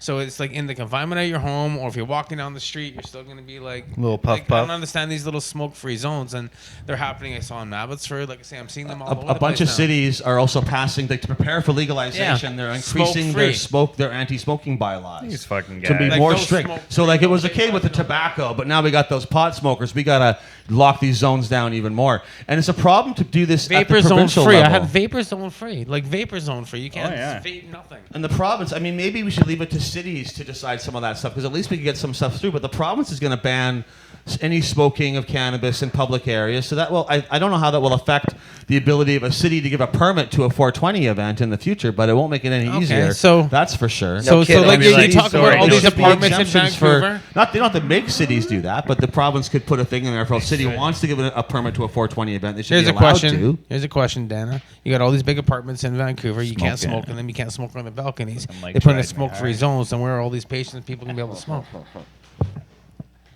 And it's a big problem. It's like what they did in Ontario, Like basically. what the hell? Like where they we're like, said- I mean, I don't live smoking downtown, zone. but I know I used to live in Vancouver in these apartment buildings, and you can't smoke in them. You lean your head out the window, you Oh, get they get shit, upset stuff like too. that. It's ridiculous. So you had to go Scratches and downstairs. We just whatnot. sit 5 feet outside the door and we blaze. But now you can't even smoke 5 feet. You can't smoke anywhere. We need vapor lounges. And you know what? There's legislation for like safe 5 people. ventilation. There's Yeah. 5,000 people in that building who It's want to part of smoke. legalization. We have I mean, to as have vapor legalization is lounges. approaching and they're putting these smoke-free zones, are we going yeah. to be able to start It's a- vaporizing it should- inside? Where are these big vapor lounges? Right They here, shut we're those sitting in down one, too, boys. right? Yeah, We get this that is at a 420, protest. where half the people say you shouldn't smoke in a 307. park, and the other half say Where you you shouldn't have gonna any smoke? edibles; they're too dangerous. So it's like, okay, so we can't smoke and we can't have edibles, but Remember they would- we yeah, can still for have. You can't even cannabis. smoke in your damn house if you live in Vancouver. So where else are you going to smoke? It's a problem.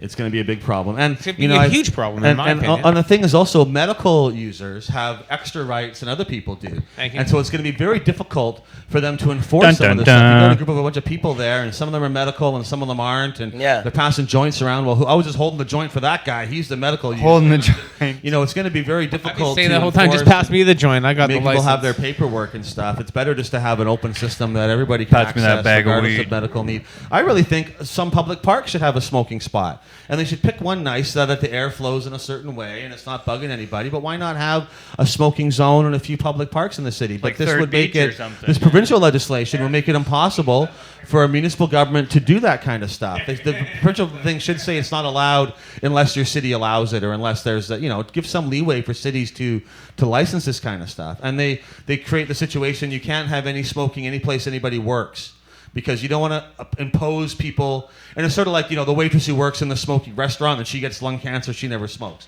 But with marijuana, it's the opposite. People that I see who work in lounges like this one are almost all people who use a lot of cannabis. I can't take that. I'm talking. I'll wait. And often they're medical Tied up users, at and the they can't moment. get a normal job because they either need or want to take a bong hit every hour or two. So working in a lounge is really the only place some of these folks can work, right? Like if you're a heavy cannabis user for whatever reason, working in a lounge is one of the few kind of jobs you can get. So if they're not going to allow lounges, they're going to be forcing people into unemployment because there's so much stigma. There's not too many jobs that let you take a bong hit every hour at work or smell like weed at work, except for lounges. So Dabs, in the name of sort of saving people from this harm, they're actually going to be imposing a lot of harm. We need lounges. We need better access to cannabis. We need to be able to show off our 4 plants in our front yard if we want to. Yeah. It's just 4 plants, fuck. Come on now. We need to rethink our dumbocracy here. I mean, these public servants are way out of control. They need to have maximums on what they can be doing here, and it shouldn't be allowed to restrict us from doing things that we want to do if we're not hurting anybody. This is just complete bullshit here, what's going on. Malarkey. I think it should come down to some event, some big thing needs to happen where we go, hey, well, we should all sit down and just take a deep breath and think about what we want here as far as a country goes, as far as being a free country, and as far as having public servants help us with things. Because they've gotten to be rulers and masters, and they're corrupt as fucking hell. The hypocrisy and the corruption is just thick, and it's really being exposed by this whole legalization thing that they're putting in here. Tick. So we need to be able to go to the courts and expose them for this corruption that's going on here. I heard Kirk Tusaw, him and I have had an argument for quite a long time between the two of us as to whether or not it's actionable that you should be able to take our public servants to task for continuing the war on drugs. As Dana pointed out, the harms are incredible, they're obvious. And I heard Kirk Tusaw say the other day that there's no question there's serious harm that comes from these prohibitions. Well, if that's the case, he should get before a judge and make that case and bring these bastards to task for having imposed these prohibitions on us that are causing all of this harm. If you think there's a chance of winning or whatever, you don't necessarily want to throw your legal resources into something. Well, you I you're think not it's gonna cut win, and dried. They knew.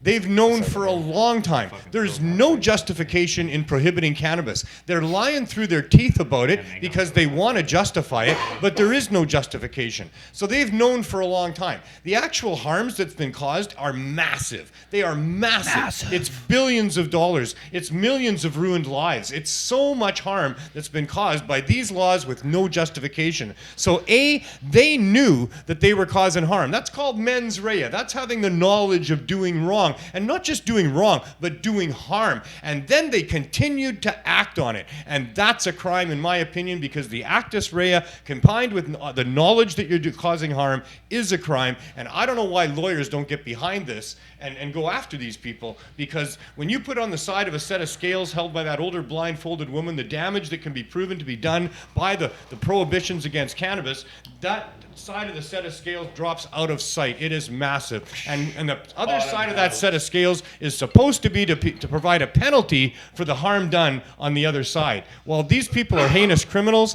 This drug war has affected me my whole life. It changed who I am as a person. It's affected so many people that I know. So many people have been jailed. So many people have been denied medicine that would have saved their lives. This whole opioid crisis right now is all a product of prohibition. They're killing people. They're doing serious harm. They're costing us millions and billions of dollars. They should be fucking thrown out and their heads should roll, in my opinion. Well, I agree, Neil. Heads are going to roll. Heads are going to roll. Heads should roll. Heads are going to roll. Heads joints. should roll. I don't believe in capital punishment. No, we're but heads and we roll joints. So Yes, yeah, that's a different type. heads are type going of to roll head fatties.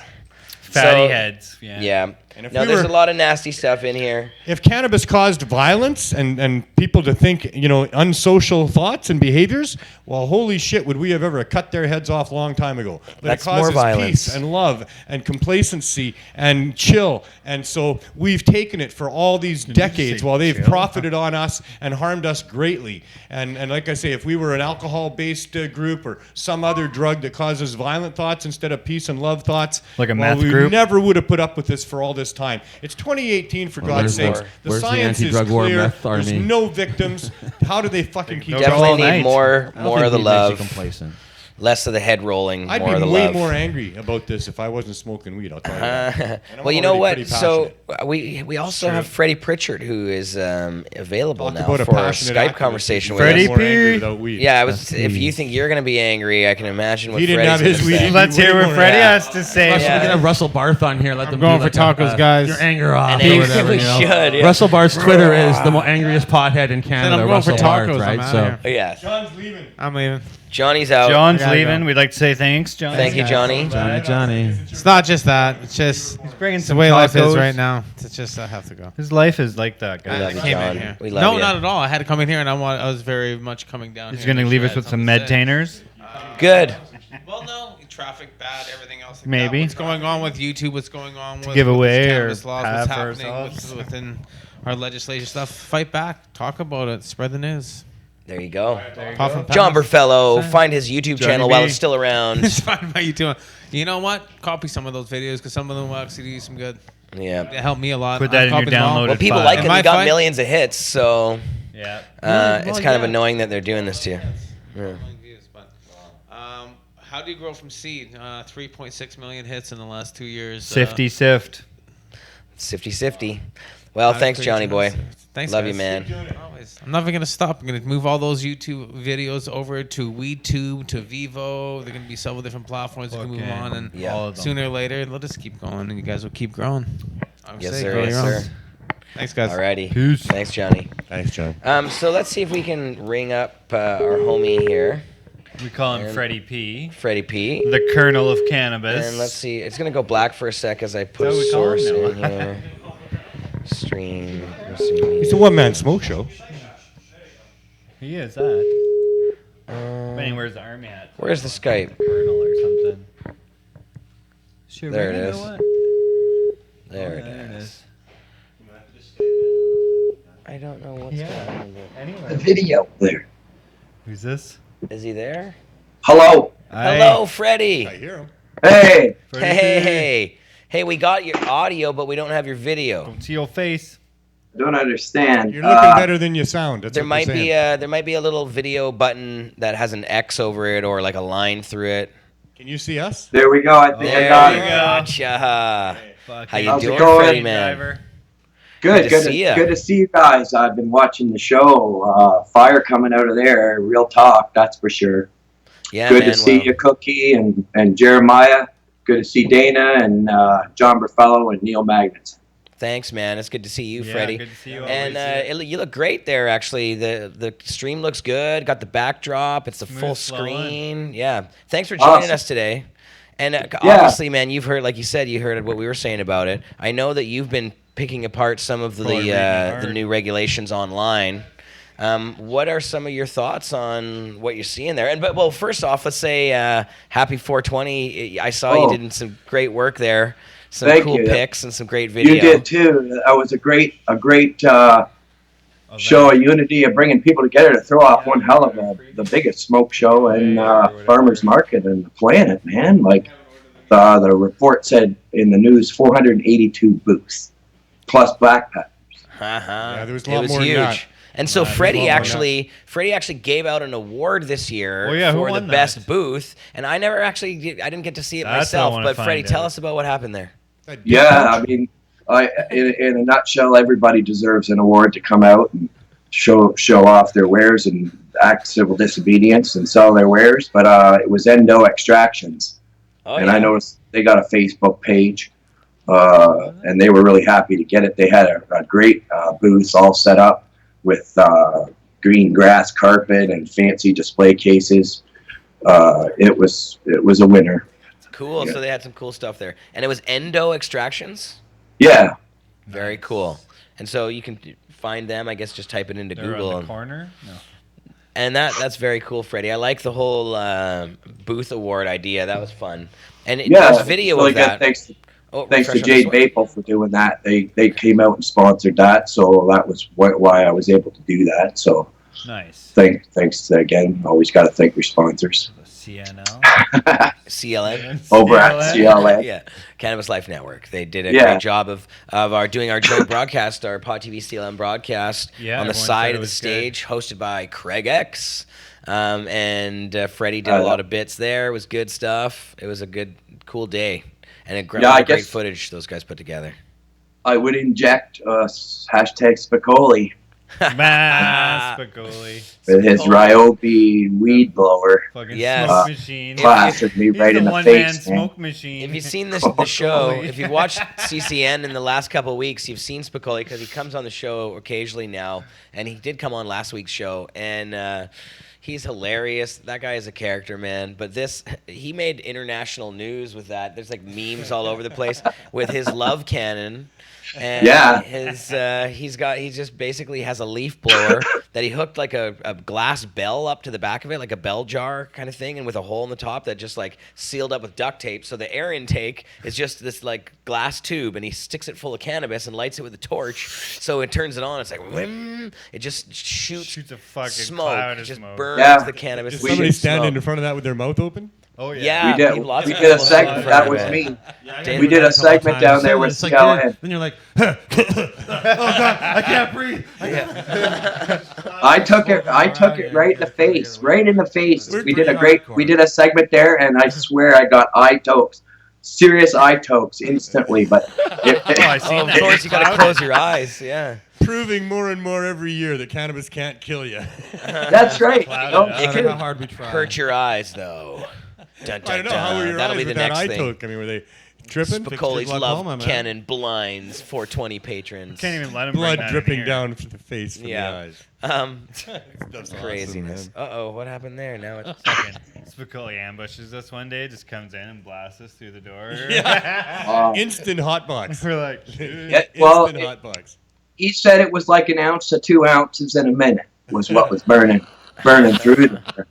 Yeah, he had to load it full. I was watching him. It was just, but at the end, every time, the thing's a little dangerous because at the end, the intake would suck in the coals of the hot cannabis and shoot them out of the end. So, man, you gotta, watch out if all of a sudden hot cannabis coals come shooting in. I came close to taking that bait. It's a bigger screen or like a finer screen with a finer micron level on that thing. Yeah. Stainless. That's fun. No, 20 was great. You get an ash stove. Blast. Unfortunately, the city gets out of control and doesn't tell the truth about cannabis or anything, and they seem to think there was lots of damage to the field, and they began saying they were going to close it for 10 weeks, but now they've decided it's going to take 6 weeks, and I've seen video from the Libertarian Party, the guy walking through there, and I mean, it's just ridiculous that it's even being cordoned off. People were flying kites, playing in the park. It's not damaged, right? But I priced out that Super Safe fence at 6-foot pieces, and I noticed those were the 8-foot pieces, but it's like about 12 grand to have that for 6 weeks there. Just wasting more taxpayers' dollars. Wow. Yeah, you're right. I didn't even think about how expensive that fencing is. And guess who they try to send the bill for that? Of course, that'll be added to the cost, right? Yeah. I would dispute that one and let the media run with it, and then we'll have a platform to talk about it. Plateau. Well, we'll see what the bill is when they send it in and stuff. But also there's the park board and there's the city, and they're two different things. And the city's always been pretty cool. When we were at the art gallery, when we told them we were going to move to Sunset Beach, they were like, that's the park board. Those guys are a bit different. You're not going to get such a good thing with them. And maybe you want to go over here to this muddy spot we've got under the bridge. And we were like, well, that's tempting, but we're going to just take the good spot. I mean, if you have to fight with the park board, we fight with the park board. And, it was just a one vote difference. Stuart McKinnon, who's out there grandstanding, was the guy who voted not to give us a permit. And they might have a new park board. Could be worse next year. It could be better. Well, I don't know if I could get much worse, actually, but it could be a whole different ballgame. People should tweet at Stuart McKinnon. Give him a little twit. If you guys are watching the show, we should find out his Twitter. His Twitter handle is @BetterParks. @BetterParks. So send him. Tell him how you feel about 420. He's blocked Dana. He'd never, won't take our calls, won't meet with us, won't talk to us, block. And I don't post things on Twitter to him that were like rude or making fun of him or whatever. Anything like. Maybe making fun a little, but mostly not like personal attacks. I wasn't swearing at him, right? Or, and doing anything. And I wasn't even tweeting at him. And I don't want our like viewers to do that either, because that just makes us look stupid. So be thoughtful in your comments to him, but tell him what you think, and hit this guy up, because we should be bombarding these people. We really should. And the city also wastes a lot of money because we cut through the art gallery at 8 a.m. and there was like 10 cops there surrounding the art gallery, along with about 20 city workers. They were in groups of 3. The city workers went up They're top. just ready to sweep anyone off, eh? Yes, They like overpower them. Yeah. Yeah. No, it's I true. went up there and So asked much them. money on city officials being there, Freddie. You're absolutely right. The amount of police that are down there. I'm not kidding. Well, they when I got went the wrong around to address, Jerry. when they had a were little down at the powwow, beach. and there was like 30 to 50 cops there. And that We're was, going back there May 5th to start the Global Marijuana March. Wow, So talker. come on down and support us on that. Let's make some signs and tell the city what we It's think. frustrating for me because the 420, people trying to stay at the art gallery was, and people can protest, do whatever they want, right? I certainly can't tell fine. someone what to do on 420, but the group that was doing the 420 stuff was extremely hostile to me and us and all of our stuff. And then the policing bill that they get for the last couple of years gets, in terms of the media, just get added onto our bill, right? And it's Right. like they should at least. And I had the city, to their credit, I asked them, hey, could you separate those numbers out on your press release the last couple of years? So they did that. They put the art gallery cost this much, Sunset Beach cost this much, and then the media just adds them together and puts all the cost on me. And I call some of them up after they do their stories, and I say, hey, you guys are. You want to turn? Yeah, you guys this is wrong. There's other things. So they just go, okay. So instead of saying the 420 event costs whatever, they just put an S. See, the 420 events cost whatever. But they don't that's all it's very frustrating that there's no nuance and everything is sort of designed to get that number as big as possible and look as bad as possible. And people say it costs $250,000 to clean up the mess after the park, and I go, no, it costs just plain $7,000, being and we jerks. covered that cost, and then they just change it. It costs $250,000 to clean the park and policing, and it's like, but the policing was like 99 it's just very frustrating. Terry It's totally Spencer, ridiculous. CKNW, Bad saying journalism. year after year they leave a huge mess for the city to pay for cleanup. And year after year, for 20 years that I've been there, we take pride in leaving the place cleaner than we find it.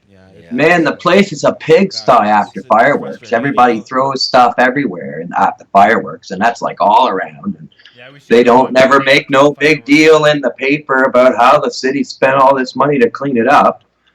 They know that it generates the money in business, but so does the 420. You were right about people spending $2 million down there, Dana. Easy. If everybody spent $20, they would have spent that. And I'm also a firm believer that when they all went back into the downtown core, every fast food and donut But- place but you know what? got This used. is funny about that quote too. Because that reporter called me. Normally, they never list. When I say 100,000 people, they normally just go with the 40,000 number that the police put out and don't. But for that one, she's like, 100,000 people. What do you think they all spend? $20 each? And I'm like, I have no idea. Some of them don't spend anything. Some of them probably spend more. And he's like, well, $20 probably sounds right. What would you say? $20? $20? And I was like, I guess so. That's sure. I don't know. like, Sure, $20. 25. Then another thing, organizer life estimates everyone spends $20. It might even be more on average. I don't really know, right? But and as if that's a bad thing. But I also so I started doing the costs. Okay, there's 500 booths there. A lot of them paid money. Some of them didn't. But take off your booth costs. Take the amount of hours you're working. Take off the cost of your product itself. Yeah, maybe the average booth is making $1,000 to $2,000 in a day of extremely hard work, which isn't unreasonable. Plus, not all your staff and stuff. So actually, it might even be more. But yeah, for all that money, a lot of them are probably spending also a lot of money in other parts of the community. They're not just buying weed. They're getting the munchies at 420. Then they're going to a restaurant. They're getting people to get hotel rooms in the area. People have cars. People come from around the world. Oh, they come from all over. Mainland. And they get printing yeah. done, and they buy packaging, and they got tons of other stuff that they're spending money on as well. The sellers there as well. They're not just selling buds. Tables, All the chairs, stuff that tents. goes in it. No, it's a huge Just a stigma economic against boom, cannabis. A lot of good things. To against me, the they should be plant. celebrating. There's Won't die. easily $2 million. What a great event this is for our local economy. How we should be celebrating these fine Yeah, like some restaurants pioneers. had 420 specials, but not so many places did. Like, you know what I mean? And $2 million, if that's in cannabis, that's like half a million doses. And where's all the harm? Yeah. Where's the problem? Well, obviously, I mean, we're going off on some tangents here, but I wanted to just wrap us back into these BC regulations. And because we have Freddie on the line here, I know Freddie. he's been checking this stuff out. So, Freddie, what are some of the things that stand out to you about the BC regulations that are not so good? Well, the size of it's huge. It's like the Cannabis Act, C-45 Yeah. federal is a massive piece of legislation, and so is this is Bill C-30. It's huge. The Cannabis Control and Licensing Act. And yeah, there's a lot of it basically in almost all areas of the Cannabis Act, it mimics just about everything. There's not really anything new in or out of it, in my opinion, but more things to hurt us. It comes down to that illicit cannabis, and when they're talking in it all so much about it being the illicit cannabis, they're always talking about us. That's who they're talking about, and they're going to under Solicitor General Farnsworth's strict guidance, they're going to create what they did in Ontario too already. They're creating a whole new thing they're calling the safety force or something. I forget. I'm sorry, but they're going to come penalties for sitting impaired on a park bench. Well, no, they're going to be going directly after the dispensaries, the illegal dispensaries, and the illicit market. So it's, you guys know me. I'm old school. I come from where this movement was born. No prison for pot. Stop clogging courts, wasting taxpayers' dollars, wasting police resources, and frickin' ruining lives, man. And this is just more of it. This isn't legalization, in my opinion. It's recriminalization. Yeah. Recriminalization, because of all the offenses that are found. There's a thing in there now. They're going to make it so landlords can't rent to anybody doing illegal activities. There's like 7 offenses against them, so that's going to hurt the dispensaries that exist now. And I believe with they got there's so much wasted taxpayers' dollars already that's why the movement started it too, because like, hey man, you guys are wasting $2.4 billion now, and I could see that money going to better use. However, they've already thrown in $538 million more at this. So we're talking now $3 billion. So it's more wasted taxpayers' dollars. I'm having a tough time wrapping myself around the people in the past convicting us and doing all this to do more to us, and then be able to do the same thing we're doing, sell weed, because that's what it's total control. The only legal weed's LP weed. I'm gonna to let everybody know I've smoked enough of it to know that if you're a BC bud connoisseur, you're not going to like what's dished out on your plate when you go and get it, or the prices. So other things that stand out to me is the injunction. There's spots in there about favoring judges' opinion on the act. It makes it easier for them to get injunctions. Big part of what I told everybody, and I've been telling everybody about Bill C-45, Kerry Jang, counselor in BC, said that if anybody's growing 4 plants, they're going to have to get licensed. And he said that, I don't know, a year ago. And there's an entire section in the Cannabis Act, C-45, and now it mimics it in Bill C-30 of inspectors, inspections, powers to get warrant, seizures. And that's what's going to be. It'll be illegal to be growing any cannabis that is known to be illegal. They've been for a while now, all around the country, they've been boosting up their anti-smoking acts in their bylaws and stuff, and they've been adding marijuana to it as well. Richmond just passed $1,000 fines now. In my opinion, it's all just a big money grab. And when they say, and that's exactly what they're doing, when they keep saying it over and over and over to everybody, we're going to try to we're doing this for 2 reasons only, to protect the kids. But the next one's a big one, to take the money out of organized criminals' hands and goons and bandits. And that's who they call us. That's us. We're the illicit. We're the illegal. That's why it's a big deal, this illicit and illicit shit, because I know it makes absolutely no sense. Anybody might be tuning in like, what the fuck, right? And organized crime is just any 3 people involved in that crime. So you've got the person selling the weed to the person buying the weed to the other person he's selling it to, and you got organized crime going on. Or if you're a guy, you sell weed to a couple, organized crime. Yeah. Yeah. Yeah, and then then they turn around. But they can target who they want. And well, that's the whole thing, and that's in a barrel. Fuck. Yeah. That's the way it is now. You're playing Russian roulette as a Canadian now. Like if you're a grower, a trafficker, if you're working in the cannabis industry, you're like playing Russian roulette, because at one time maybe it's like a door gets kicked in. Hello, it's the police, it's a bus, it's a raid. Boom, you just happen to spontaneously get caught. However, and that's the way it is now, and it's always sucked. I've advocated to change that. Now it's a situation more bylaw inspectors are going to be getting hired. They're creating divisions to go after us and fight against us. They're making more laws against us. They're getting, when they've already got more funding. I haven't even begun to talk about C46, the driving problems with cannabis, and the big one, they're creating a car competition. That never existed before. I mean, on all fronts, if you're in the cannabis community now, you're a grower, you're a trimmer, you're anybody that was at that 420 rally. That was the biggest showing of our cannabis community in Canada ever. That was huge, massive. I'm so proud to be able to give out that best booth award. And for people that come out and sell their weed, but none of that's legal. Yeah. You're going to smoke Bodie McBoat fakes at 5% THC. You're going to see a menu. You're going to see 200 strains in a BC store, and it's going to be from all the LPs, and they're going to have all their strains on there, just like they do now for patients on their LP menus.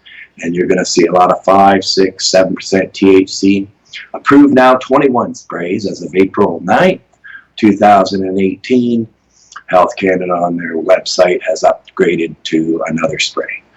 And it's on just a caution label, so that one's not so bad. But it still says they're approved to spray on flowering and dried marijuana. What is it that they're spraying on dried marijuana? What do you need to spray on something that's dry already? They're not allowed to spray anything but those 21 sprays. And residues of those acceptable levels of residues from those 21 only are allowed to pass through testing. So I have no idea what those acceptable levels are.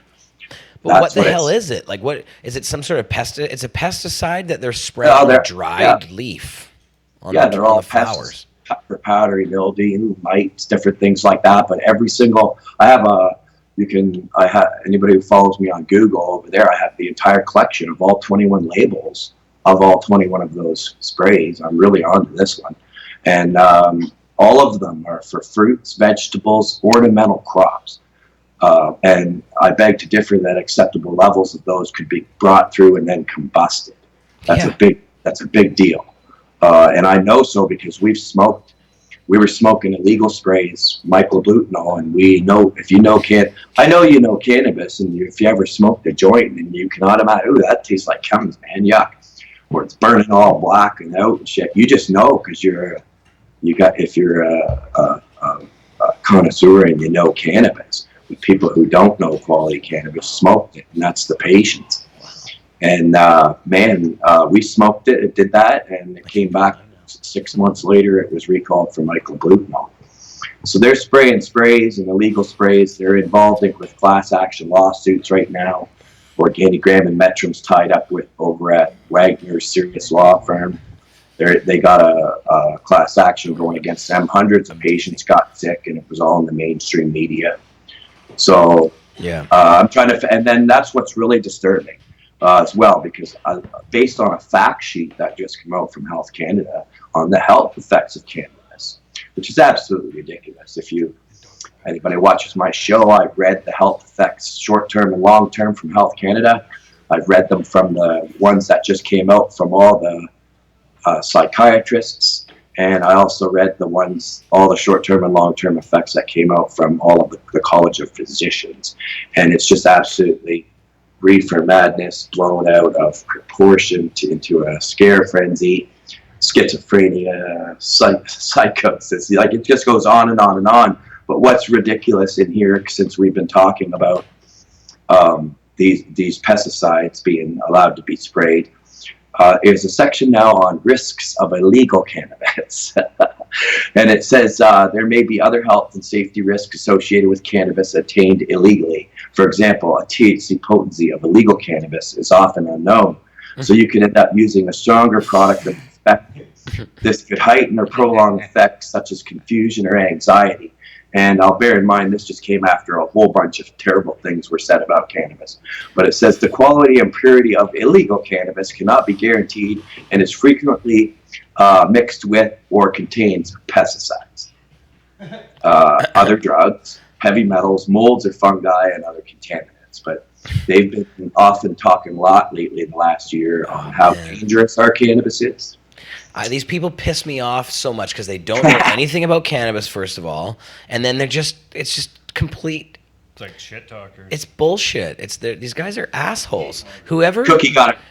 Whoever makes whoever makes these rules, these guys they're not nice people. Like, I just don't. They're the way that they talk about it and the way they're doing it. Whoever is responsible for that stuff, I don't know. It's like some soulless organism that makes it. Make them sound. Well, it's all being done resentfully. Like, instead of being like, yes, we're going to legalize marijuana and liberate people, and this was a big mistake in the first place. It's like, okay, fuck, we have to legalize marijuana, so let's make sure we keep as tight control, restrict as much as possible, make a lot of room for the cops, make a lot of new offenses, because we know it's still bad, and we gotta. But they're forcing us to like let them buy a little bit of this stuff in the shop. God damn it! Yeah. We wish we didn't have to. Like, it's all resistant. Not one province has said, "Hey, thanks, Trudeau. This is a good idea. We think this is great. We're looking forward to it." Yeah. You know, they're all nobody's like said we think this is good. They're all just like, yeah, okay, we'll deal with it because we have to. But who are these people? Like, who are the actual people? Is this John Horgan? Is this Farnworth himself? Like, who the fuck are these people? I think they get a lot of. With them, I mean, Horgan's the premier. He has the power, right? Yeah. Farnworth, they're the ministers. But I think that they are listening to. But Horgan. I mean, you've talked to Horgan before, and he seems like a sensible guy on these issues. And many people in the NDP are some of the most cannabis-friendly people, politicians that I know, who certainly understand the cannabis culture. The CMA is a harsh, strong lobby for them, right? The Medical Association, or it's probably the cops. Yeah, I think it's the cops that come through. through. The gangsters as well, because they get all the under 19-year-olds. They're still going to be able to thrive as well. I think everybody gets to win. The cops aren't going to be out of work or money. The gangs are still going to have lots to do.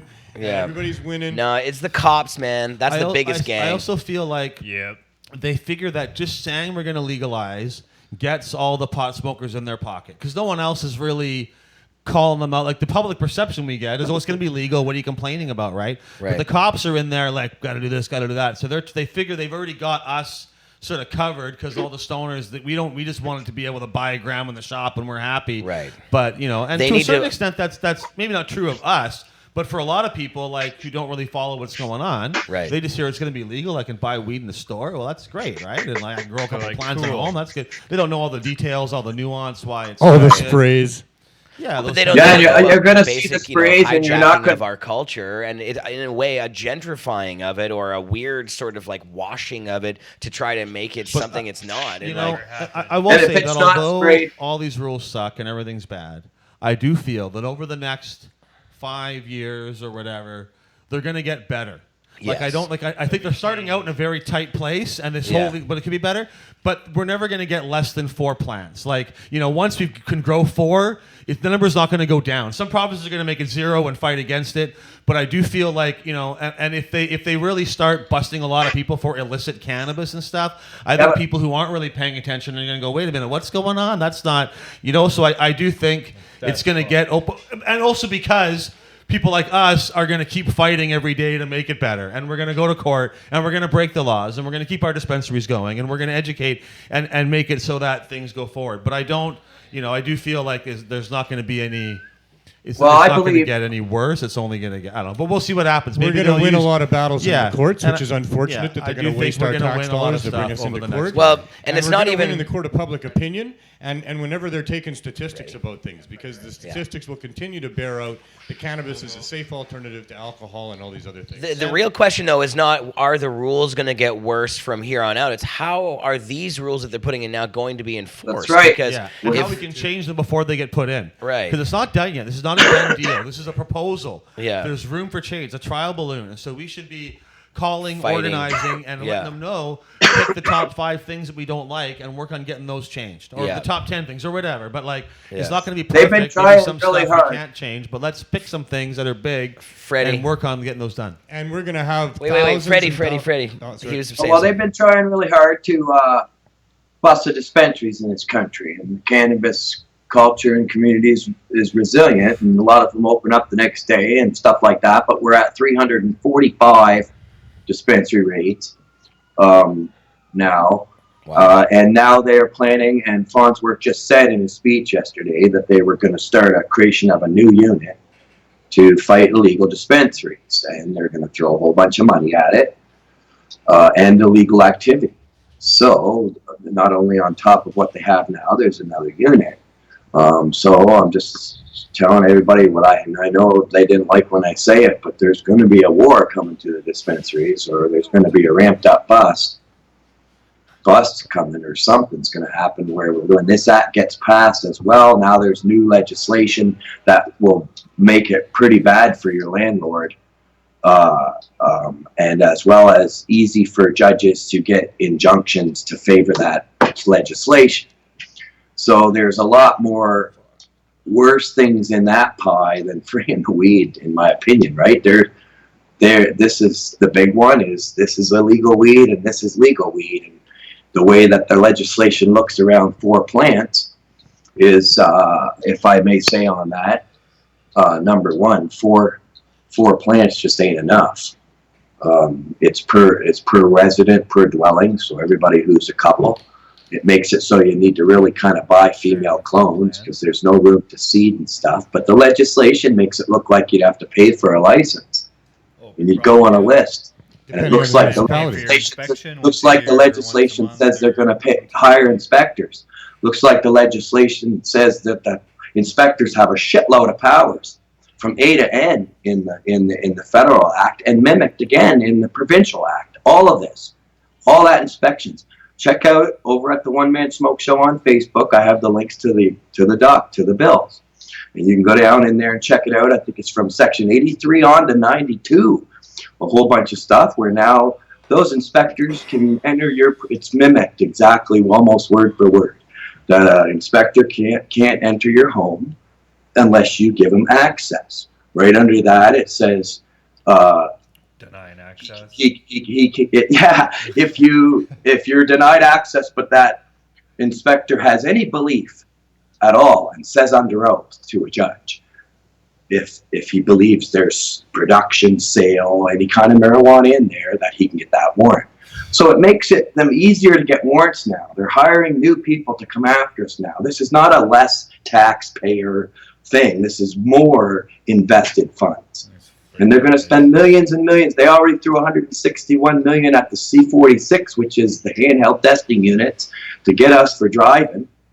Dana was talking about new drivers earlier, which he's right on. But what it really says is anybody who's a new driver can't even smoke marijuana. No.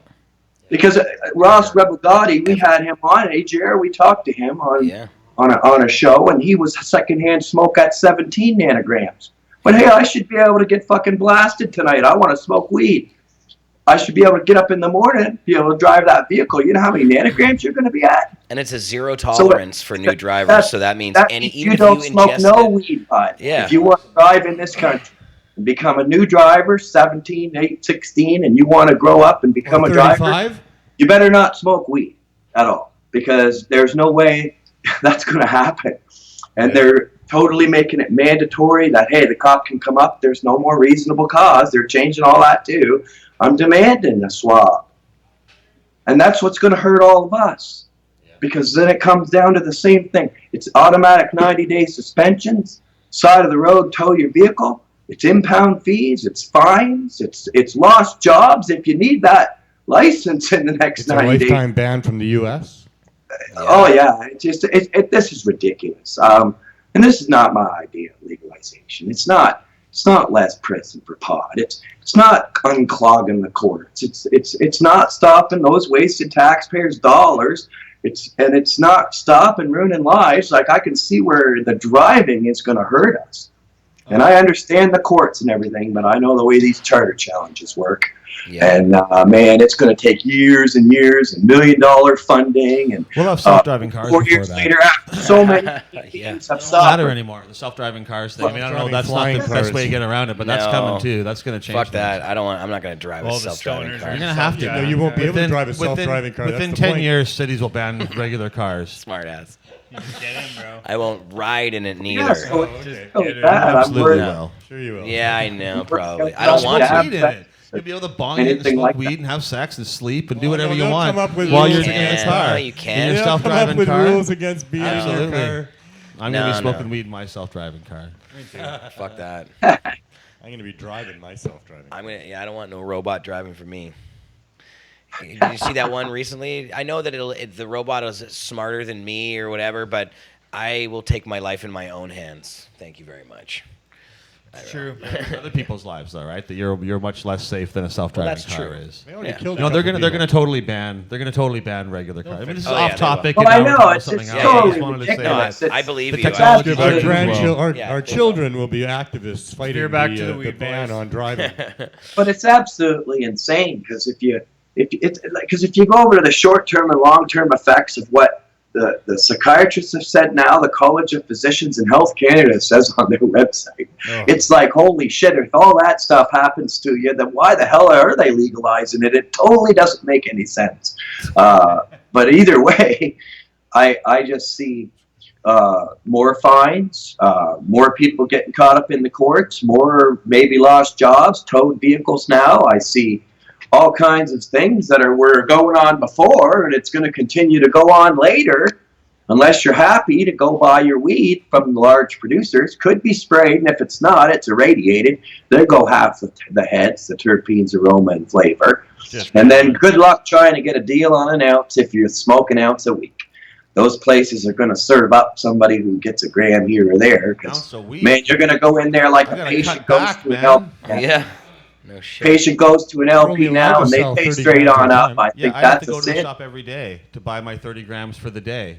If I can't have any extracts either, if all I could really smoke was legal weed, I mean, I definitely smoke more than 30 grams a day if you count how much weed goes into the extracts and These stuff, right? fucking Like, people, they make me so. Crap, you're gonna they pay don't know out the anything LP about there, cannabis. They don't know about extracts. They don't know about any of this shit. They should not be in charge of doing this. They should be talking to experts. They should be talking to people who've been leaving doing us this, alone and they and should let be them do asking the somebody. Yeah. people who smoke the shit. Like, fuck. That's the biggest one because the only thing that they're going to have is shitty flowers. High prices, and you'll pay for that gram straight on up, 28 grams. But there's not going to be any butter, shatter, wax, dabs, flowers, capsules, tinctures, all that goodness. They can't. There's stop You know hundreds what and else it hundreds. is? Fuck them. There's hundreds and hundreds of Politicians- products. Oh yeah, don't get me wrong. I believe we're just going to get suffered on a little more. Certain people, I'm recommending everybody kind of slide back into the black market and regroup. Don't register Yeah. with the government. If you do, you're selling LP weed. The only people selling weed will be selling LP weed. So you're going to be pushing poison and you're going to turn your back on everybody in this cannabis community because the government's already said and read on my show, the One Man Smoke Show, that they're going to take the legal tax dollars and they're going to use it to fight the black market. So if you're going to move over there and sell weed and profit, then you're going to be putting us in prison for pot. I have no sympathy for that. Yeah. You'd be classifying me as a sellout. And in my opinion, Worse. some people have sold out and they moved over to the LPs, and that's what they represent. Cannabis Canada Association has their website changed right now. It says website coming soon. 3 big conglomerates are coming together, Canopy Growth being one of them, to start some new Cannabis Canada Association who lobbied to shutter our dispensaries. And it's open in public news. And now we have 344 dispensary raids. It was 344, not 345, the last I checked. And that's at an extreme high cost to taxpayers, and as well, so many patients denied because in some of those smaller towns, they didn't reopen. Now No. they're gonna end. They've got it closed down right now. In case you don't know, to Hamilton, Toronto, and Vancouver. Victoria is about the 3 big working. Everywhere else, the bylaws are working against them. And when this new legislation passes, there's legislation in there to shut you down, which I'm worried about. But that's where the illegal and the legal weed, or unless you get a license and you sell LP weed. Well, in Vancouver right now, we have 19 licensed by the city dispensaries. We have 40 that are in process trying to get a license, and there's 76 that are just open and refuse to close. There's over $1 million in outstanding fines that the city's levied against these people already. Yeah, and they're going to all be forced to use. But those LP rules are going to meat have to right up. change too. I'll say one of the things that probably the only thing that Farnworth said that I agreed with during his press conference was that this is not going to be a quick process and it's going to take years to figure it all out. And I think they also know that there's no way they're going to be able to shut down every dispensary ever, certainly not on the first day. No matter what they do and how much money they have, it ain't going to happen. And I do feel, although, I mean, I sometimes feel like just like the city of Vancouver or Vision was playing both sides, right? So a lot of them support marijuana legalization and this, they speak about drug, but they're also trying to placate two different groups of people, right? And so they tell the people that are against dispensaries, well, we're in court, we're gonna get strict on them. We got some things coming in, and they tell us, oh, well, we're licensing some of you, and we're giving you a space, and they're trying to. And I feel like this provincial legislation, it's called politics. Like we'll see what they actually do with it, and how much of it actually. I agree with all of Freddie's criticisms about what he's talking about, how it's going to play out, how much they will actually go after dispensaries, how much they're going to do. They're giving themselves tools, and they're doing. But at the same time, they could walk into every dispensary in town right now, just take all our marijuana and leave, and not even charge, and that wouldn't cost very much. To charge people and arrest us costs money. If they just take all our weed and all our money, in fact, that might be profitable if they take all the cash. So there's an effort, but they know that, and places don't. I mean, I feel that they're not. We all qualify for mandatory minimum jail sentences right now, right under the legislation. Yeah. And so there's a reluctant to use the tools they already have. Will they be more likely to use this new stuff? Are they going to take all of our extra weed money and come after us more? Maybe they will.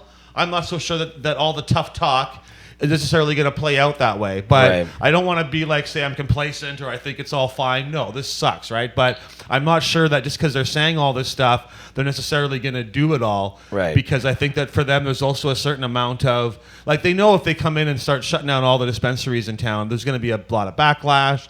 A lot of people that's when everybody's going to really jump up. And when they hit down on Hamilton, they got together and protested. They got together over that Toronto Claudia when that hit. They just didn't repeat on it. Mm-hmm. But I believe, you know what I mean? So, but it's the Farnsworth was fairly clear in his speech, and there was questions asked about it.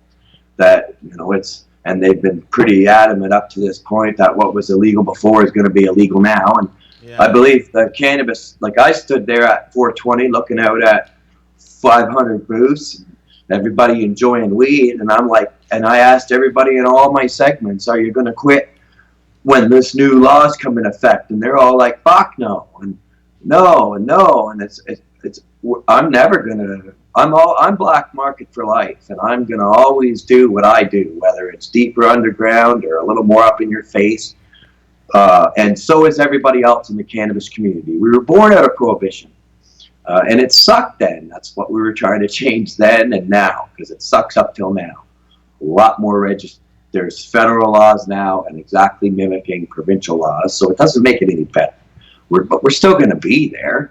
But I will say, Dana, come home and we've seen, I don't know which counselor, but one of them said it, that next year we're going to have new rules and legislation, and this won't happen. And she was referring to the 420 bash.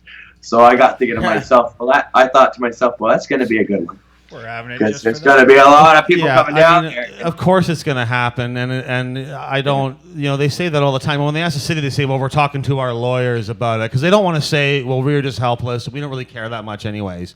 So they got to say this stuff. But yeah, we'll see what happens next year. And with these new rules or whatever. I mean, I've been an NDP member now for quite a long time, about 15 years or something, I think. And I know a lot of these people now within the party, and it's been frustrating being in the NDP sometimes, but I kind of like it also because, I mean, I've run hospitality suites at smoking weed and vaporizing with a lot of these people in the NDP, all across the country, not just in BC as well.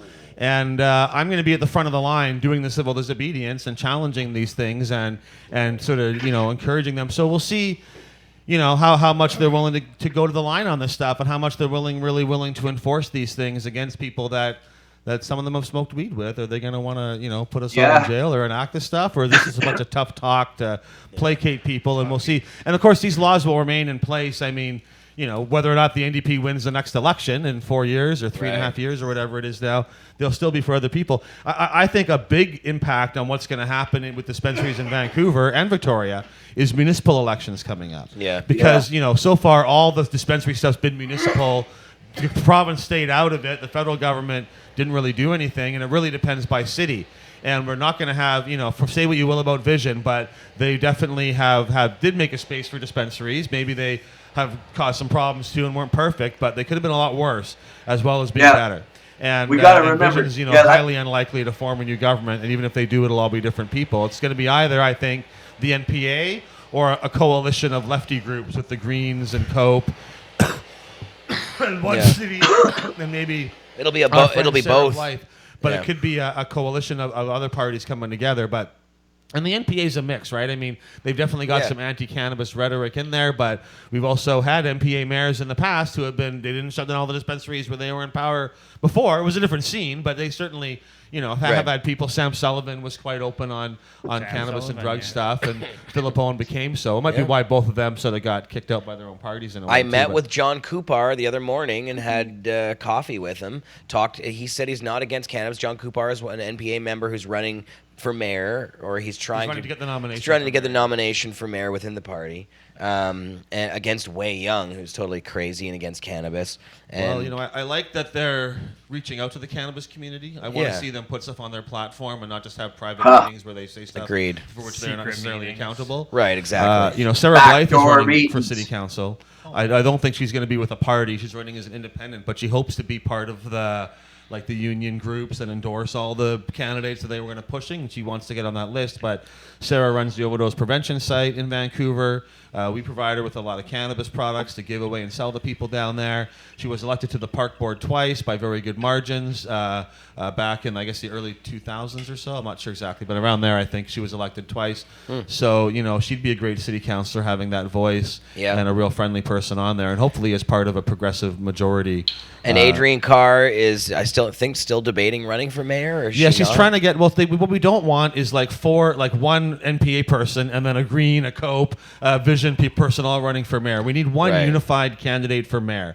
For council, they can make deals to say, well, we'll run 2 candidates. You guys can run 3. You guys can run 1, and we're gonna tell everybody to vote for each other, right? And they make deals like that because you want to get a majority. It's tricky. There's like 10 seats on council. You don't want to run 10 candidates because people often want to vote for certain people. So even in the other elections, Vision would only run 6 or 7 candidates, or just enough to get a majority, and then you leave some free votes out there. And for Adrienne Carr, the Green Party, she gets more votes for city council than anybody else. And I think it's because a lot of people will vote for their party, and then, well, I like her, I'll give her a vote too, maybe from across the political spectrum, right? But if she runs for mayor, it's either you win or you lose. You don't get any second chances, right? So she's got a pretty guaranteed spot on council, or a riskier spot, all or nothing to go for mayor. Just quickly, what power does the mayor have that a councilor doesn't have? The mayor sits on the board. He's on the policing board. Mayor sells LP. And he's also on several other boards and things. And there's like the Metro Vancouver board.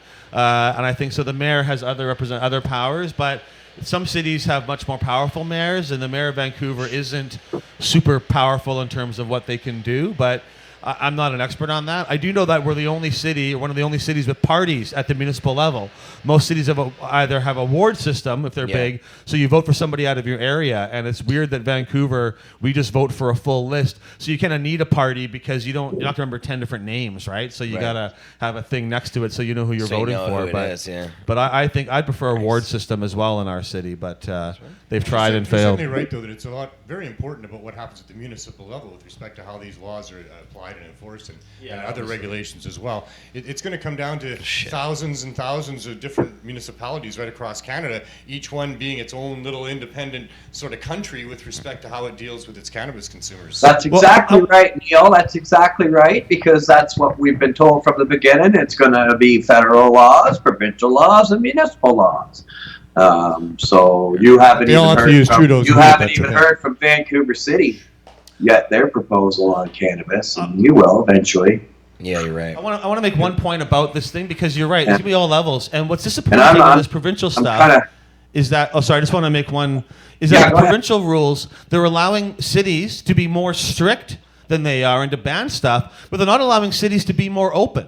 So the province says you can't smoke in parks, and there's no mechanism for a city to say, well, we actually want to make a smoking zone in this park, or we want to be able to give a permit out for a 420 event, or we want to do whatever. You know, they could say it's banned provincially unless there's municipal bylaws. We'll let them do what they want, right? They're going to let cities ban stuff, but they're not going to let cities allow stuff. And that, I think, is wrong. If your city wants to have a park with a smoking bench and they vote for that and the city council supports it, then they should be allowed to do that. And cities should not be allowed to ban vapor lounges, for example. They shouldn't be allowed to do the that. province is banning them because Well, this that's legislation something says you about can't the Ontario. smoke cannabis anywhere where people are working, in any workplace. And any vapor lounge is by definition a workplace. So they're effectively banning that at the provincial level. And that also is going to make it very hard for cities that want to accommodate people smoking indoors, that support that, so want people maybe not to do it outdoors and do it, because the result is if you have no vapor lounges in your town, and especially if you can't smoke at home, you're going to smoke outside in the alley, you're going to smoke in a park, and more people who are offended by the Probably in smell your of car. cannabis are going to be smelling it than if you let people do it indoors. And and it's very weird that we're like, I mean, I fully support and advocate for supervised injection sites, safe consumption sites, but it's weird how we're setting up supervised injection sites, but then we're prohibiting supervised inhalation sites for cannabis users, which is what a Makes vapor no lounge sense. is. It seems like a weird... Well, you don't need because cannabis supervision. is Well, and safer. that's safe They're for the banning it police. Well, everywhere. you do need some, They're- like if people are eating too many edibles and they're, That's the Even bartender dabbing. should be able to, Do a like a dab. bartender, Yeah. it's going to happen less often, but if you're having a hard time, There's you a- should be able to take your keys or tell you, have a candy or sit down for a bit, or whatever, Yeah. right? Like chill, the bro. same So- kind of thing, yeah. The coffee But- shops and all have to do that all the time with people. They're If I banning live it in an practically apartment- everywhere. Oh, Freddie, you They're go. banning. They're banning in so many places. It's not funny. And Richmond just passed $1,000 fines now for it, and they're going to hire doing people in every area. You get hit with a bit of fine, or you don't. That's just going to be the draw of the luck. But I just want. It says you can't. You can't smoke any cannabis in a prescribed place, so there won't be no designated lounges. And a person must not possess illicit cannabis. And you can't be intoxicated in public now. 78(1) says a person who is intoxicated from cannabis must not be or remain in a place described in paragraph or the definition of public place. A peace officer may arrest without a warrant a person whom the peace officer believes on reasonable grounds in contravening subjects section, on and on and on. Landlords get new powers, sort of thing. So it's kind of ridiculous on all fronts that they're going to legalize cannabis and then restrict its use so strongly, where a lot of those places you can kind of smoke a cigarette now out on a boat, walking down the street. You used to be able to smoke in a park. We're supposed to be courteous and go downwind. Yeah, where Some the of hell them- can you go? So if I live in an apartment that my landlord doesn't like smoking in, where do I go to smoke my cannabis? It's going to be tough because right off the bat, BC's letting the rental people not let you smoke, and that's a good 35 to 40% of the population.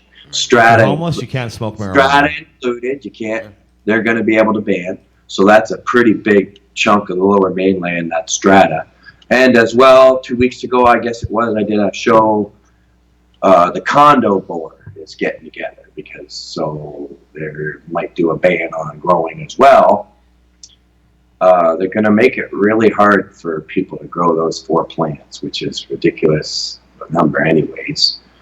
If they're so it's going to be tough when you're legalized. In my vision, some people thought I was crazy, but in my vision, I thought it was going to be more free in the weed type shit. But I knew there was going to be rules and regulations. But it's really, if we just take all what we talked about tonight, like we're talking about a plant, man. What if we were talking about a fucking tomato right now? Wouldn't this sound so stupid? Some bezel. Yeah, and tomatoes have regulations around them, but they're ones that make sense. Yeah, they're reasonable regulations, Not right? criminal. They're not, they don't Criminal don't have to hide them away. tomatoes. watched But I tell you, all all this stuff's it's going to take another 10 years, but it's all going to crumble and fall. Yeah. All this stuff is going to crumble and fall. I really do feel that it's like this is them trying to regain control of cannabis. Like, oh my God, there's dispensaries everywhere. Everyone's smoking pot. We can't stop this. Let's try to find some other thing. But it's not going to work any better. It's gonna I only think it's that we have to keep pushing, keep doing what we're doing, and this stuff's gonna continue to keep falling and keep crumbling. And you just see the massive resistance to this, and so many people that have lined up to oppose it on the government end, and you hear some of the testimony and the nonsense that the senators are saying, and you realize like it's kind of outing a bunch of the stuff too, right? People are having to talk about it. Dana, it's absolutely ridiculous. I listen to all the committee hearings. I listen to the senators. I listen and read to everything that they come out of their mouth about cannabis. And I'm telling you that what comes out of their mouth about cannabis is absolutely ridiculous. Reefer madness, Johnny smoking in toaster ovens. Prime Minister himself says kids get it on a Vice interview. Kids are getting it in the schoolyard because kids tell them that's where they're getting it. You're going to be mowing people down on the sidewalks. Well, I know, and yeah, it's just up. This is about total control for stocks and money. That's all it is, and it's money grab on all fronts. Continue war against people who want to just grow a plant, smoke a safer alternative. Then what is available now? Alcohol, or even gambling, and tobacco. So it doesn't make any sense to me. It's on all fronts. Jack Harris said it would take 10 years after he wrote his book. I understand in 10 years. But there's no way they're going to give up control in 10 years. That's like they're just bringing in microbrewers, and I think it's going to be at least, maybe 10, 20 years till they even do that. We're talking about opening up micro cultivators now, and they're restricting them to 50 square meters, which is 1/25 of a football field. And I did a show where we put up a picture of 26 football fields. We broke down into 25 or 5 squares. And there was that one little micro grower. And that other one represents that big one that's going up in Langley. That's as big as 26 football fields in square feet. It's going to be just, they're getting more powers. I don't understand. People need to understand that they're writing a whole bunch of new laws against us, and they're giving themselves a whole bunch of new powers. They're giving them a whole lot more money to do it. On top of what they're getting now, they're creating actual divisions to fight against us. And they're creating our competition. So I'm trying to figure out, that doesn't make any sense. And everybody who I stand and look at 420, every single person there, they're not quitting. They're not going away. So the war just keeps going on. This drug war continues, and it was enough and bad enough before. For us to say, "Fuck, this is bullshit." And I don't believe in politicians. Politicians that are going to get up and say, "I'm going to legalize cannabis." Well, they're the ones that are going to legalize LP weed. Is that okay? When it leaves people out over here. You look at Colorado, Washington, and all the legal states. Why is there a big black market thriving? Why are they paying their tax dollars to fight their black market? Why are people getting busted? I read about a bust go down there a year or two ago, 33,000 plants. That same show right after that, I read about another 23,000 plants. If it's legal, who's growing 50,000 plants and getting busted? So all that still keeps going. The trafficking. Hey, let me see your weed, and you don't have the legal packaging. Well, now it's illicit. Where's your papers? Got paperwork for that. It's just a whole shitload. I keep telling. Like you read it's massive. This legislation, it's huge, and I've only just begun to comprehend it. I'm sorry, I've only spent maybe 4 hours on it. No, I know I haven't had the chance to really dig through it all yet either. Yeah, Dana, what were you going to say? I was going to say, I keep telling the media, if they want to shut down all the dispensaries in town, if they want to deal with all that, it would be so easy to do. They just have to provide higher quality, lower priced, better selection cannabis products and extracts than we have. Right. And really, a properly done, legal, open system should be able to do that. Then again, you could just bring us in. But I mean, that's the idea. Instead, they want to provide a shitty source of weed and then beat on us until we go to the place where we're supposed to get it and buy their stuff, right? That's not how you create like an thing to force people into it. Well, we're gonna beat on you here. No, you just provide a great quality product. That's what they did with medical marijuana. Like Chad that's not real. That I think is the big flaw. They want to force us and use punitive means to push people into this new system when they should just make it so awesome and so inclusive and so wonderful that that's just where we all want to go. And opening up the dispensaries and those out there can become a part of it, you know. And maybe I think people should just pay a basic. Just join into a new thing that. I'd go as far as to say as well, right? But they're so focused on placating the anti-cannabis people and not focused enough on treating it like the human rights issue and a fundamental issue that it really is. Yeah. Freddie, go ahead. I'd go as far as to say, hey, look, let's just let small-time growers pay a fee and let them sell their weed. You know, but more so, I'd just like to say, if you think about it, it should just be on a farmer's market table there beside the celery and the tomatoes on a plant level. I mean, I feel that basic about it. But however, I'd go as far as to say, hey, let people pay a license, but sell their weed. But they're not, because they're telling everybody how unsafe our weed is. Health Canada just added that illegal section. And everybody knows that Bill Blair and those guys are talking about our illegal cannabis ain't safe. It's sprayed and contains pesticides. That's not the first time. That just has been updated down on Health Canada's site, that thing that I read earlier. So... I don't know, man. I just fought for a different reason. Yeah, I'm sure you guys did too. All the times you said legalize, grow the economy, all this other stuff. I'm sure you didn't envision all of this rules and regulations on the plant. Well, this is legalization. You get down to the sections about the offenses and the punishments. The offenses are listed out huge. And there's specific offenses there for landlords. There's things that are all added in that's going to make it worse. And I feel skeptical. I think they're going to come in and they're going to shut down all the dispensaries. It'll be a total all-out war if they try. You know, we're here in Vancouver, but remember, guys, I know you know Vancouver's different than a lot of places east of the Rockies, right? But that's true. Where there's been small and where they've started. They started when Trudeau took power. It's been, I don't know how many months now, maybe 30.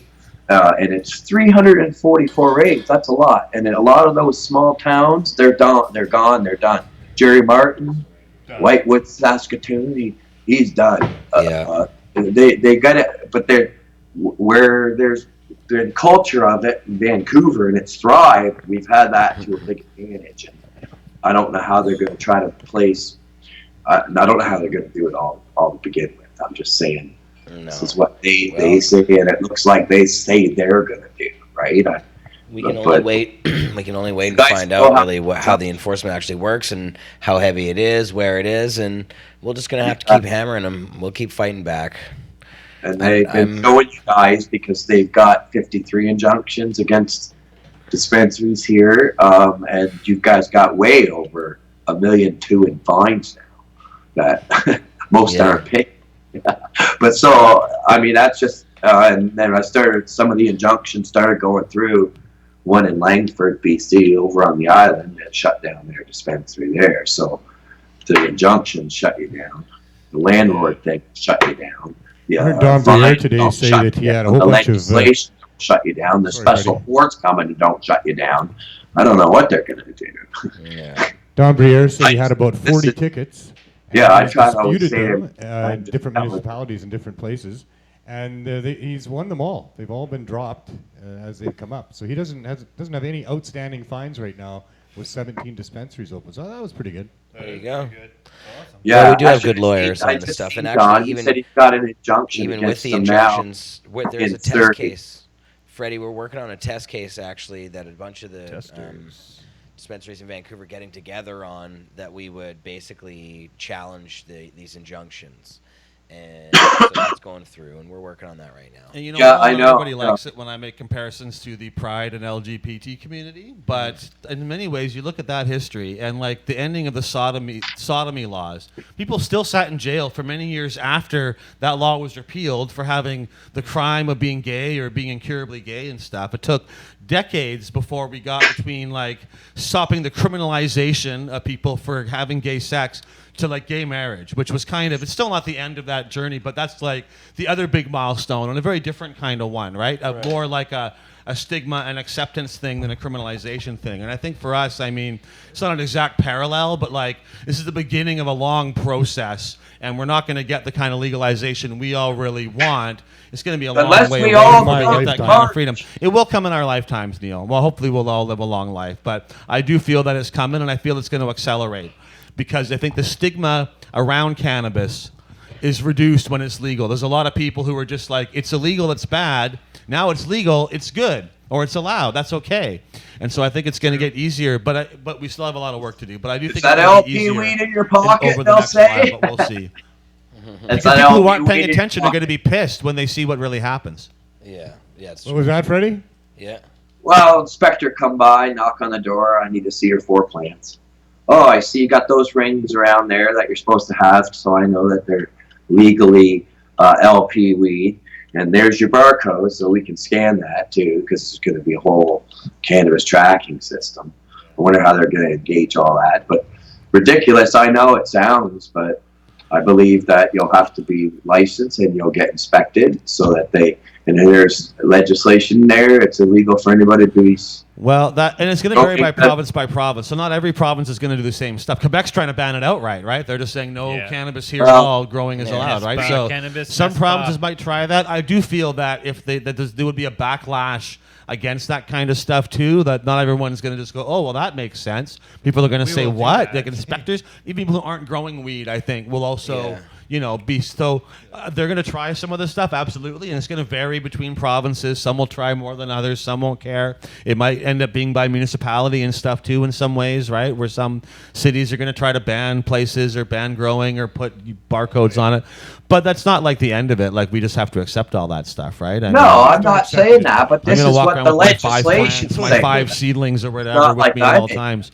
Should make like a little necklace with like 5 little plants in there or something, so you can just carry them around, right? 5 sprouted seeds. 31 seeds is against the law, right? You can make a little necklace with like 31 cannabis seeds in it because each seed is a gram, right? So possession of 31. Illegal, we'd all be walking around proudly holding our tomatoes, saying, "Who the fuck's going to tell me I can't have a tomato?" Give me that pasta sauce, bro. Yeah, which is kind of disheartening. Now there'll be, in case they've got. Because that's what this is all about. It's our freedom, our liberty, and justice.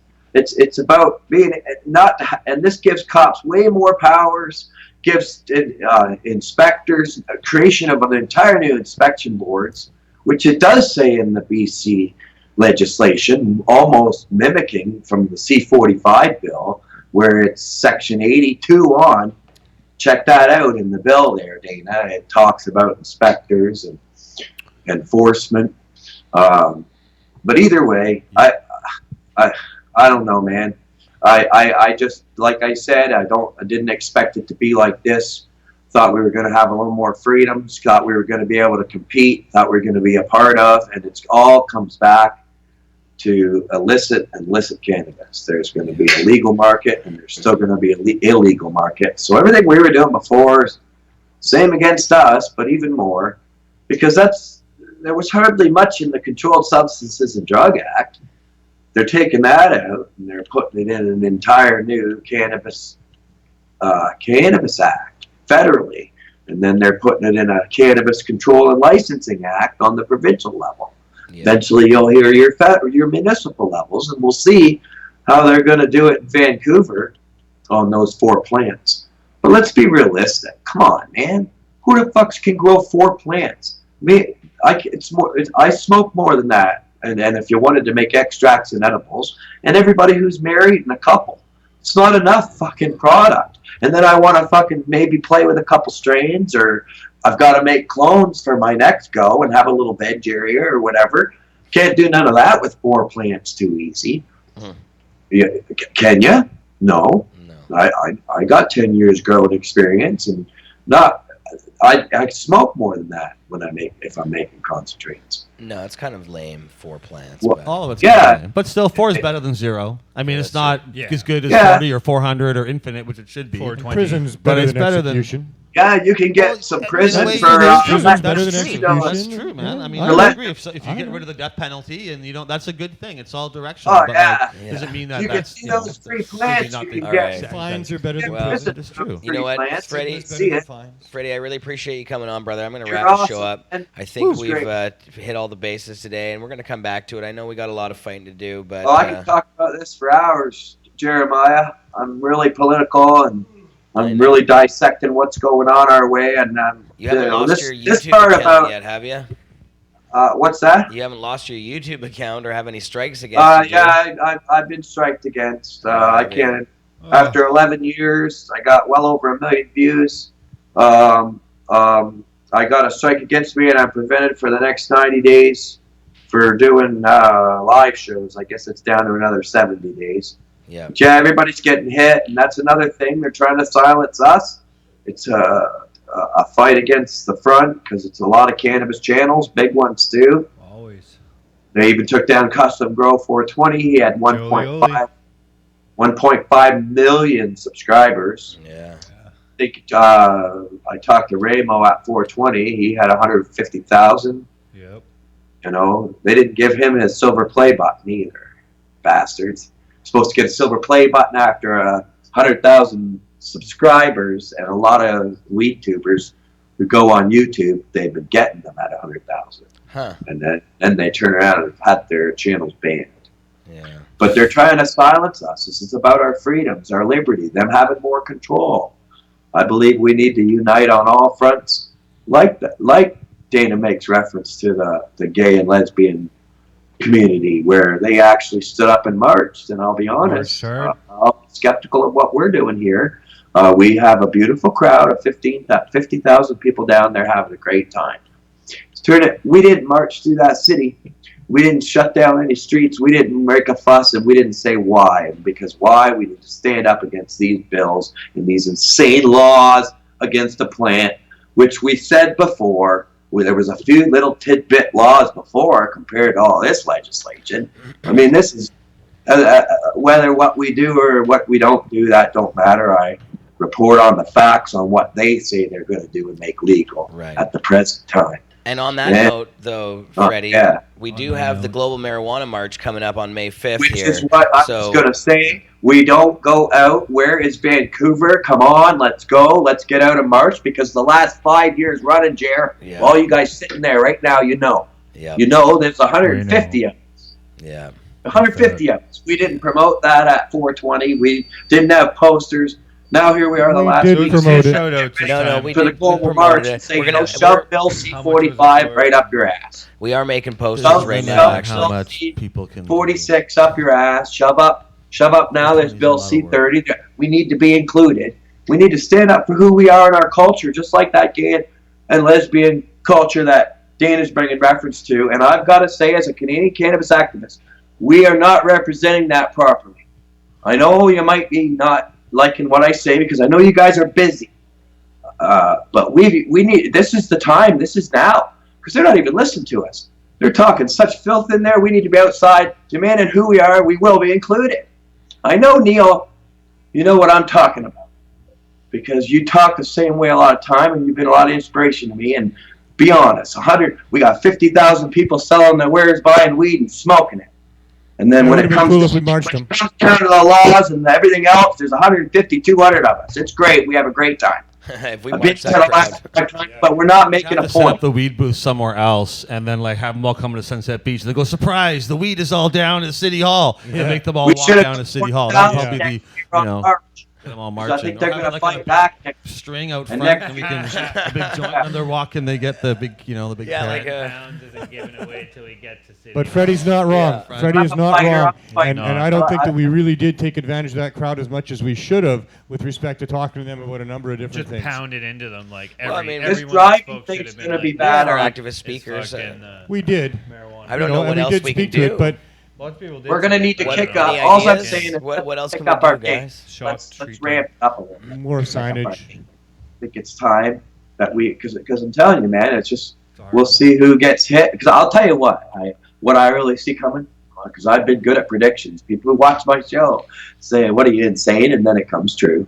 But I think there'll be a big ramp up on the illegal dispensaries now in the beginning because they've created your competition, and I think that's going to turn a whole shitload of heads, man.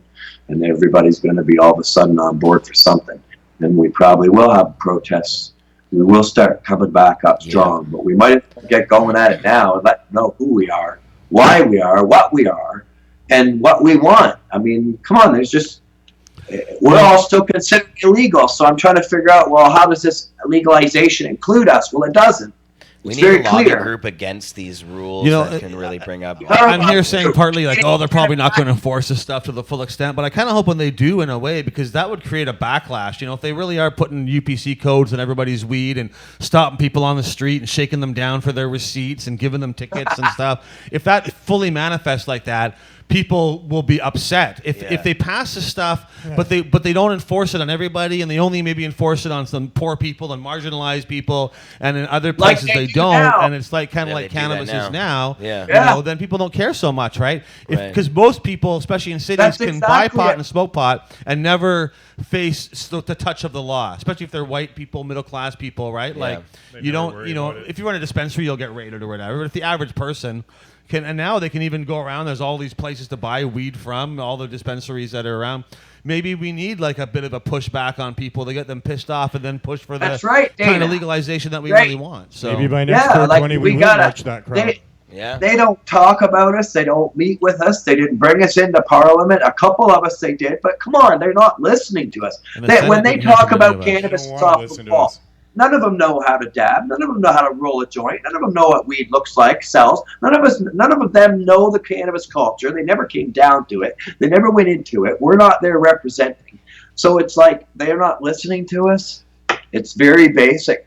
Basic. There's this thing there too that people who are against weed are happy to be like, if you're an MP who hates pot, you're happy to say I hate pot. But if you're an MP who like goes home every night and does bong hits, you're not going to tell anybody that because you're not allowed to talk about it. So you're going to avoid being like the weed spokesperson or like advocating for it if you use it or know about it because you don't necessarily want to be too open about it, right? Like Trudeau was the first. A lot of politicians say they smoked it in the past, right? But it's always like in the past. It's never like in the future, I'm going to smoke weed tomorrow, and I smoked some yesterday.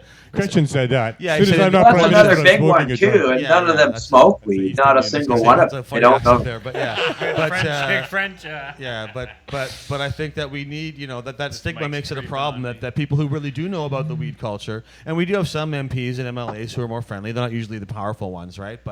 But they're not always comfortable saying like, oh, I know all about weed, and like this is all a bunch of nonsense. When I roll joints, when I grow, you know, whatever. Yeah, like you can't say that. They don't. So, that's right. They don't tell the truth. Many things. They don't tell the truth. No, they don't tell the truth.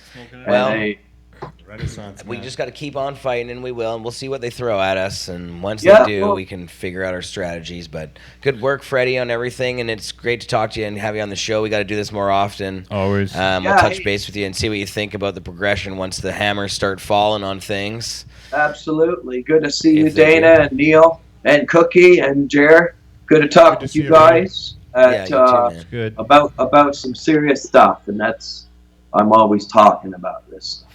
Yeah. Well, tell people where they can find your stuff right now, Freddie. I'm just doing banned on live for my one-man smoke show over on YouTube. That's my big base, and that's been banned. So I'm shooting on Facebook, the one-man smoke show. Usually I do Sundays at 4. I followed along that for a long time, but I've been really busy lately with a new adventure.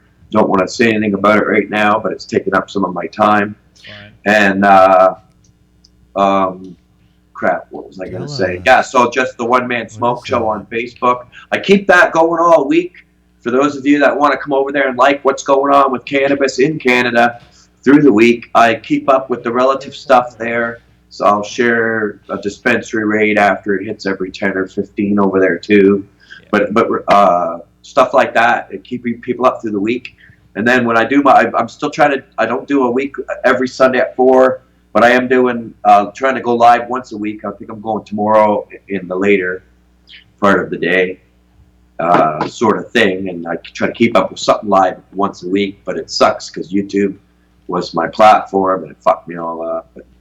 YouTube. Yeah. YouTube is brutal. Fuck Well, YouTube. find Freddie at all the Good to news really spots. see you Is guys. there a Doob tube already? Someone Free published the that weekend. already, right? Yeah, love you, Freddie, DoobTube.com. man. We'll talk to you soon. All right, man. All right, Freddie Prichard. Always Go and good. check him Hey, Freddie. out. Yes, and we're gonna wrap the show up because it's just about 7:00. Wrap it up like a joint. 3-hour show. Marathon. Roll it up. Quick plug for Jerry Martin's Jerry GoFundMe Martin. campaign, King of Compassion. Do it. GoFundMe. I think that's Jerry. The King of Compassion is the actual. Jerry's kids. Yeah. Jerry's kids. Not Jerry's kids. Jerry's in trouble because he's not supposed to be doing fundraising, but he's allowed We a can fundraise GoFundMe for him. page. You can collect. You can. Oh, there you go. Yeah, donate to his GoFundMe page. You're gonna have a constitutional challenge to try to protect medical cannabis dispensaries for a number of different reasons.